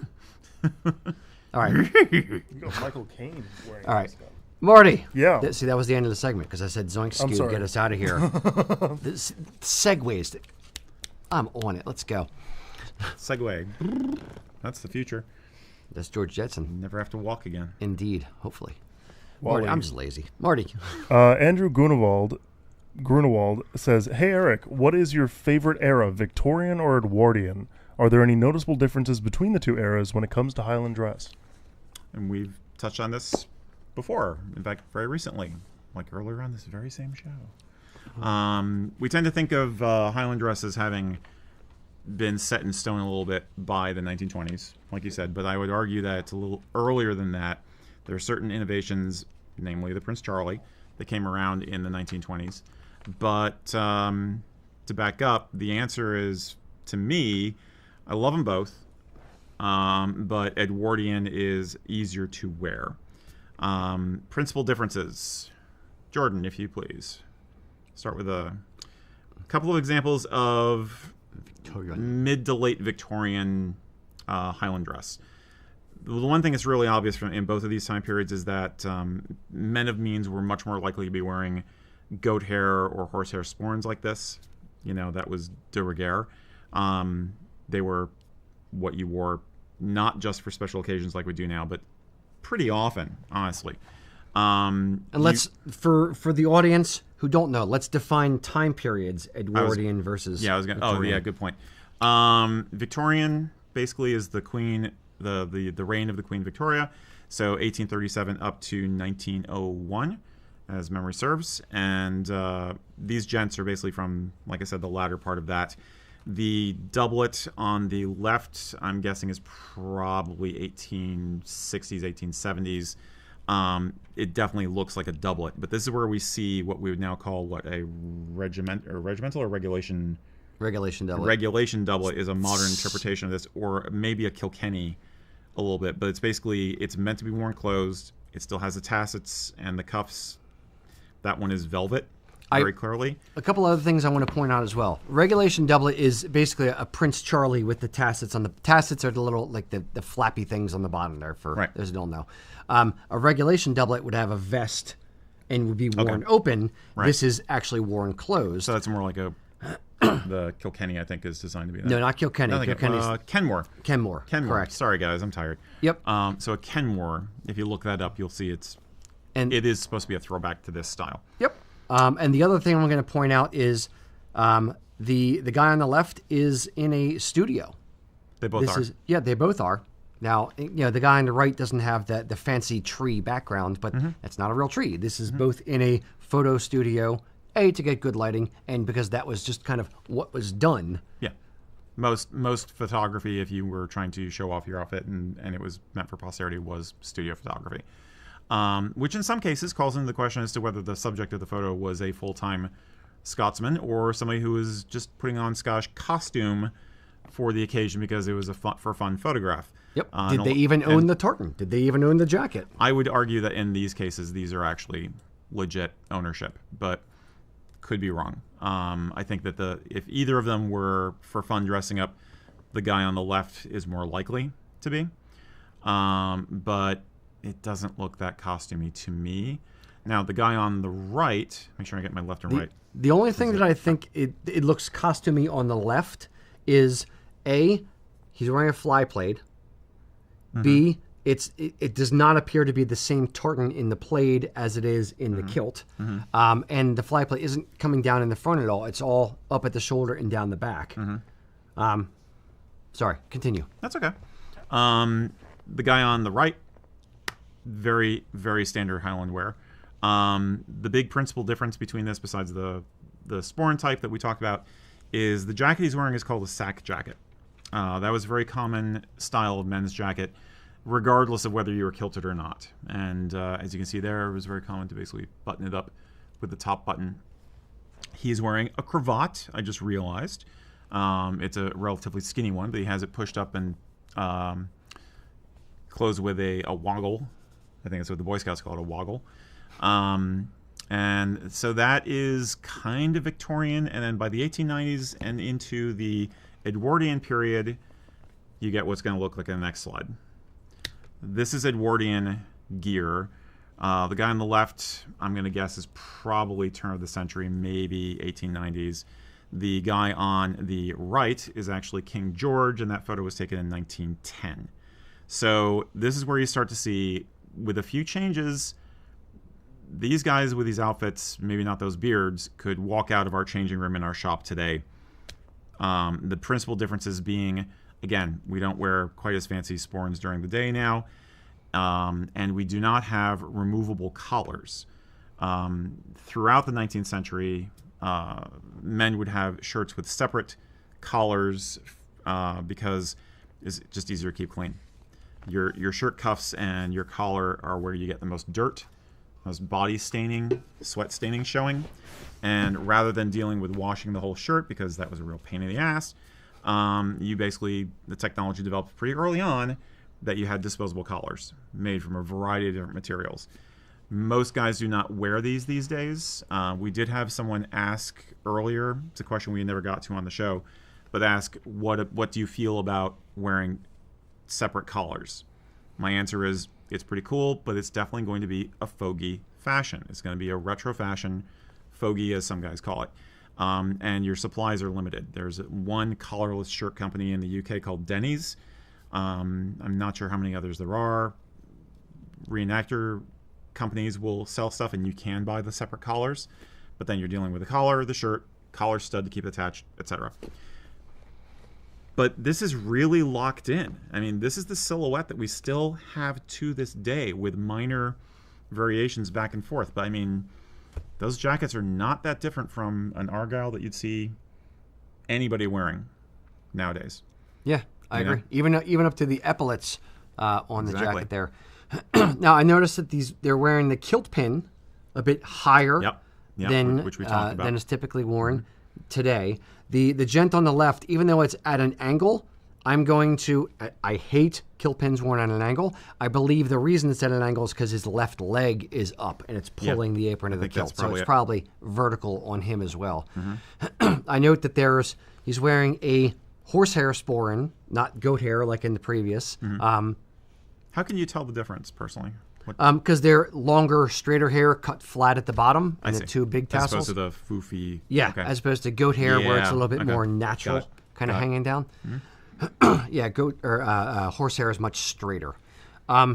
I'm not sure what the animal is on the right, but I noticed that King George has on a sporran strap, not a sporran chain. Yep. Whereas this guy on the left has a slightly chain. ornate chain. It's actually, you can see the long rectangular links, which I've seen many times. Yeah. So again, both in a photo studio, not anywhere, natural looking. So I always look at these photos and I think to myself, like, is that, whether it's this gent here, out of these two, and then Jordan, go back one, and these two, the gent on the right here looks the most natural. He looks like he actually wears that on a regular basis, and that's just, I am what I am, Popeye kind of vibes to him. Now, look at how kind of rumply the kilt is. Yeah, and the kilt hose are not decorative at all. The vest looks like he's worn it a lot because it has like the little lines in it. He looks like he's... That's also the quality of the material. You remember that worsteds became more and more fine as the century went on. So there's just a bulkiness to this fabric that's different from the guys in the next decade to decade and a half. And it's also the cut of a sack coat versus... Correct. Yeah. Yep. Versus a tailored, jacket meant to be worn as Interestingly, though, these jackets evolved out of the sack coat. It's just they decided to stop, buttoning it at the top like that. I mean, but that trend did continue. I actually have an image of Kaiser Wilhelm as a child with his dad, King Frederick, first Kaiser, and he is and Frederick is wearing a sack coat exactly like that. Not even as nice, actually. But which is odd because he's a freaking Kaiser, but I would also bet that he is of a military background. Yeah, I do not like the short lapels. Lapels that short, that feels a little bit excessive to me. But who am I? So interesting. There you go. So this is where we're looking at again. Go back to the Edwardian one. This is where it got dialed in, and then like I said, there were a few innovations and changes and simplifications that happened in the decades after this. But this is where a lot of our stuff really just got locked in because you can almost guarantee it's going to look good on most guys. I think is part of it, and it's not so much ornamentation that looks ridiculous. You still have the traditional ornamentation, the military-inspired cuffs and the epaulettes. But my personal preference, Edwardian. Could you emulate these looks? Yes. I'm going to point something else out I just noticed. The set size of the kilt on King George is really good freaking point. huge. What is that? Do you have any guess what that tartan might be? No, no way it's to black tell. and white. And it doesn't matter what the tartan is. But my point is, large. If you look at the stripe that's going straight down the center, it's actually, you see a little bit of lighter gray off to the side of the white stripe down the dead center. But the stripes that are essentially on his legs, the further out stripes, the one in line with the kilt pin and the one in line with the back of his Balmore or Glengarry that he's holding there. Those white stripes, if I had to guess, if he's a normal, average size individual, that's probably 12 inches apart, 14 inches apart. That is a big freaking set. I'd also argue that it looks more fashionable. It's not. I would like to know what the tartan is to find out if there was a familial connection to it or if it's just like, I like this. Yeah. Because we do know that they did wear fashion tartans sometimes. Yeah. So and I know that a lot of tartans going back, 100, even 80 years, like the 1950s, like the first example of the reproduction or weathered McDonald tartan. Caleb Birch has one, really, really old example. And the McDonald tartan is a really, really big set. And I remember looking at it going like, wow, that's freaking huge. But that's what was in fashion for that time. Which would lead me to believe that the pleating on those would either be reverse set or a little bit more haphazardy still back then. It would be difficult. I would love to see that kilt. Yeah, I'd love to see the back. Would you mind turning it around there, King? As soon as we get the TARDIS built, we'll take care of that. So, yeah. Indeed. Do you know there's a portrait of John Brown wearing a tweed kilt? Yeah, 100%. Yeah. Yep. Yeah. That's in the... So those are older. Is it the Maclay prints? It is. Yeah. Yeah. Yeah. Yeah. Look at me, John Brown was the personal servant of Queen Victoria for a number of years, for those who don't know. Yeah. So there you go. That's the lesson of where Highland wear as we think of it kind of evolved and stuck. Yeah, and kind of stuck. No, but I think it's a very, very valid point that outside of the horsehair sporran, the guy on the left hand, because most civilians don't wear horsehair sporns at this point, today in 2026. If that guy walked out of our changing room and the collar was not so of a period, he'd be fine. But King George right there, still like that chef's kiss. There's nothing I would change about that outfit. That looks great exactly as is, and he could walk into a St. Andrew's dinner today and be great. And I've been able to replicate the look of his tie with a regular necktie. You just tie it a little bit, so you start it a little bit shorter, so you have more of a thin band, and you can make more of a knot. So it can be done. It can be done. It goes to how classic and timeless Highland wear really is. Like I said, you can be pretty sure you're going to look good in this. There's not much reason to change it any further at this point. Yeah, it doesn't look like it's stuck in a particular time frame. Like we were talking about ascots. Like ascots to me feel like the 50s, 60s, 70s, and then people just stopped. Highland wear looks great like this. Well, most guys wouldn't wear a wingtip collar like that on the daily, but a wing collar shirt. I have. Fair. But now if you want more casual photos, let me know. Next time I'll do pictures of ghillies and as in groundskeepers and all that kind of stuff, because shows a lot of the same stuff. Indeed. Okay. Marty. Yeah. What's the next question for us? This comes from Jordan in Vancouver Island. I find myself unsure about belts with a casual kilt look. I've learned not to wear a belt with a Prince Charlie or a dress sporran, but I'm wondering how required belts are for casual use. Any suggestions on one style versus another? Any advice would be appreciated. Thanks. Sure. Very I think nice. we can go through this one reasonably quickly. We have only about 10, 15 minutes left. So Required? No. Exactly. Desirable? Probably. Yeah. A kilt is held up by the straps and buckles, or in the case of like a casual type of kilt, a Velcro band. You do not need a kilt belt to hold up a kilt. It helps, keep you tucked in a little bit. It helps to finish the look a touch. But the times you don't wear it, as you indicated in the question there, when you're wearing a vest or when you're wearing a dress sporran, generally speaking, you don't wear a kilt. Any other time, you don't wear a belt. Thank you. Just go out in your underwear. Statistically, you're more likely to go outside in your underwear than naked, according to our survey. Fair. But no, if you're wearing a kilt casually, for the most part, I'd say most people wear a belt with a kilt. Yeah. If you're dressed casually with a day sporran or semi-dress sporran or even a hunting sporran or something like that. Just adds certain something. It basically defines the lines better. Jordan, show me a picture. Helps we cut got you him. in Might as well half. put him in. Yeah, like that. Yeah. Do you need it? Strapping you No.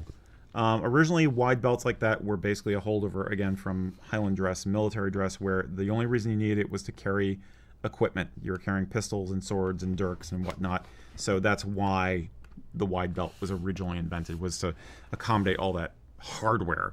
So now it's basically just an affectation, but it's a nice affectation. Yeah. Yeah. Agreed. Looks nice. Show me a picture of somebody without a kilt belt. Ugh. It's okay. Now that is not a good kilt. That for the record. kilt hurts my brain. Yeah. That is. I'm going to say, go out on a limb here. I think it's a pretty thick limb, and say it is a cheap kilt from the aspect of they didn't even center one of the pivot points. It should either be that lighter gray section or the two super light gray lines with that black line should be dead center down the buttons there. But case in point, I had so much trouble finding pictures of guys dressed casually without a belt. That's what I had to work with, because 90% of guys will wear a belt. Yeah, but I can't get past the kilt. It hurts my brain. No, as a kilt maker, no, don't do that. If you get a kilt like that from a kilt company, return it. These shouldn't exist in the world. Yep. But I'd also, if I'm going to nitpick, I'd also say the sporran is probably a little bit too low. Yeah. I would almost wear it up to another inch or inch and a half higher, so it's at the bottom of that wrinkle. Frankly, bottom line is he doesn't look as bad as he could. Yeah. But there's telling clues that you just get the impression he doesn't quite know what he's doing yet. And I'd say, or somebody hadn't put it on for a photo shoot. So. I would also say that he doesn't need a belt. If he had a centered tartan and his sporran was up another 1.5 to 2 inches, I don't think it would be horrible. It wouldn't be a horrible outfit. Yeah. And it's very simple, very plain, casual type outfit. Right. Frankly, I think it's fine. I like the look of a belt a little bit more, and I don't think Same. it needs to have a belt. But it'll be fine. Just a few little details here and there. Yeah. So yeah, that's my answer. Oh, and there you go. But that's an example of a jacket that you only wear closed. Yeah. Now this looks more put together, and Very. I wouldn't, if that were me, I probably wouldn't wear a belt with this particular outfit because, again, the bottom of the jacket, the Ike jacket, is going to cover up, the at least half of the belt. This gent Or is belt on buckle. the Kilts and Culture group, if I'm not mistaken. I can't Nice. remember his name offhand, but yeah. No, it's But that looks sharp. well done. Yes, I think that does look sharp. That is a well put together, simple but well put together outfit, well thought out outfit. Very intentionally simple. I mean, Exactly. yeah. You really just When it comes to Highland wear, a lot of times less is more. This is a perfect example of that. yeah. So excellent, Marty. Yeah, Give me one more question. got it. Give me the last one. The last one comes from Matthew. What is something you'd like to wear with a kilt that others may consider a faux pas? Okay. There is nothing. Everything we do is correct. Exactly. We are perfect individuals. Have you not known this yet? Okay. But let's pick apart our outfits. Like, what do we have on here? Oh, now? That we, 'Cause I don't think in I- general, what do you wear? What do I wear that are not traditional Highland wear? I'll pick on both of us Oh, okay. currently. Okay. Not that I care, and I'll say our headwear. Our hat. Yep. This Yep. a flat cap is not traditional Highland wear, but I don't care. It looks good. This is my chosen style of hat. I don't think it fights with the outfit, so it generally blends with the things that I'm wearing. There's a little bit. There's some red stripes in the kilt there that match the hat, so I'm fine, wearing that and defending that particular choice. Yeah, you integrated it. Yeah.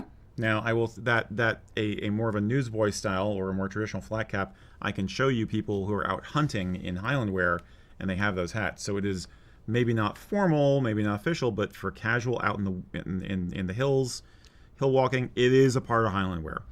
Yeah, and I think context does matter. I mean, similarly, I love these berets because I'm bald. So similar ethos to what he's got going on. And it just reminds me, it's very easy to wear, but it still reminds me a little bit of a Scottish bonnet. So I feel like it's enough of an homage to the traditional style. And it's me. It gives me a little something that's unique. So Agreed. the whole point about kilts and Highland wear is that it adapts to current fashions. That's the bottom line. That's why it has lasted as long as it has. So some things are faux pas, and some things are just like, okay, a little personal bling that's not something everybody should try or would want to try. If somebody tells you something is a faux pas, you might be dealing with a kilt police. You might not. I have occasionally worn more than one kilt pin, especially if there's an occasion where I wanted to show off a certain kind of messaging. Like I'm at a convention or something, and it's like I have something that's like, 2 kilt pins because Yeah. it's like, hey, I want to talk Star about Trek and Star Wars. exactly, or I want to Yeah. talk about the Mandalorian today, and I'm a Trekkie, just for fun. I'm not doing that for a formal event. Yes. Context is king. 100%. as always. Yeah. I would also say today's faux pas may be tomorrow's tradition. So if you look at Highland shirts or ghillie shirts, or if you look at grandfather shirts like Eric has Yeah. on right now, that is not traditionally speaking going back 150 years part of Highland dress, but they, if you look at ghillie shirts, those are the laces in the front, Jacobite shirts, Highland shirts, they're also called. Those were designed, invented in the 1950s. They don't go back several hundred years. They kind of look like they do. They're inspired by old traditional type clothing, but they don't go back that far. Yeah. Similar to grandfather shirts. They, they're a traditional Irish shirt. They go back in Ireland a couple hundred years, but they're not in Highland wear, but they feel like they go together enough. Yeah. And if you fast forward to today, specifically with Highland shirts, when enough people have worn the thing for enough time, it kind of becomes incorporated, whether traditional leaning people or not decide that it is good or not. If enough people do it for long enough, it just becomes part of the thing. There you go. There you go. Highland shirt right there. See, I don't think faux pas isn't the word I would choose. It's more a question of whether it's fun or tacky. And I definitely have some things that some people might consider tacky. Like I have metallic red and metallic electric blue sporran chains, which I've used when I'm going out clubbing. If I'm doing a kilted outfit and I'm going out to a goth club. Yes, I'm a goth. Other people would see that and be like, "Oh, what are you doing?" Same with I have stompy boots, which I like with a kilt, but other people would think are just too modern or too rock and rolly, gothy, just goofy youth fashion stuff and not traditional. They're not traditional, but I'm not going to wear them to a St. Andrew's dinner. Yeah, different horses for different courses at different times. And correct. And where I would kind of leave it is this: Highland wear is beautiful for 100 different reasons. There is a thread of tradition. There's a thread of commonality that goes through the entire thing, from the first kilt wearers all the way through to today. Yes, we talk about the high point, or where it kind of cemented in the 1920s, but that didn't mean it stopped there. Right. That meant that is what is kind of perfection for formal or for dressy kind of events. Mm-hmm. It doesn't mean you can't make it your own. It doesn't mean that it can't continue to evolve. When something stops evolving, it dies. It becomes a costume. It becomes a relic. It becomes a moment in time, and then it just fades away, or it becomes a plaything. Now, right. If you continually incorporate it through fashion, through evolution of different fashions, through fashion designers playing with tartan and or kilts in their own way, but you keep the same common thread, you keep that evolution, you just have branches off of the tree, that is the sign of a true, beautiful heritage, a true, beautiful national dress. I'd say a living tradition. Correct. It's a living tradition, and there's branches off of that familial tree where it can evolve, but it still always goes back to the well of tradition, and that's what keeps it grounded. And that's what allows people to play with it and make it their own, because it still always goes back to tradition. So, thank you, boys and girls, for joining us. Until next time, Slán Jabá.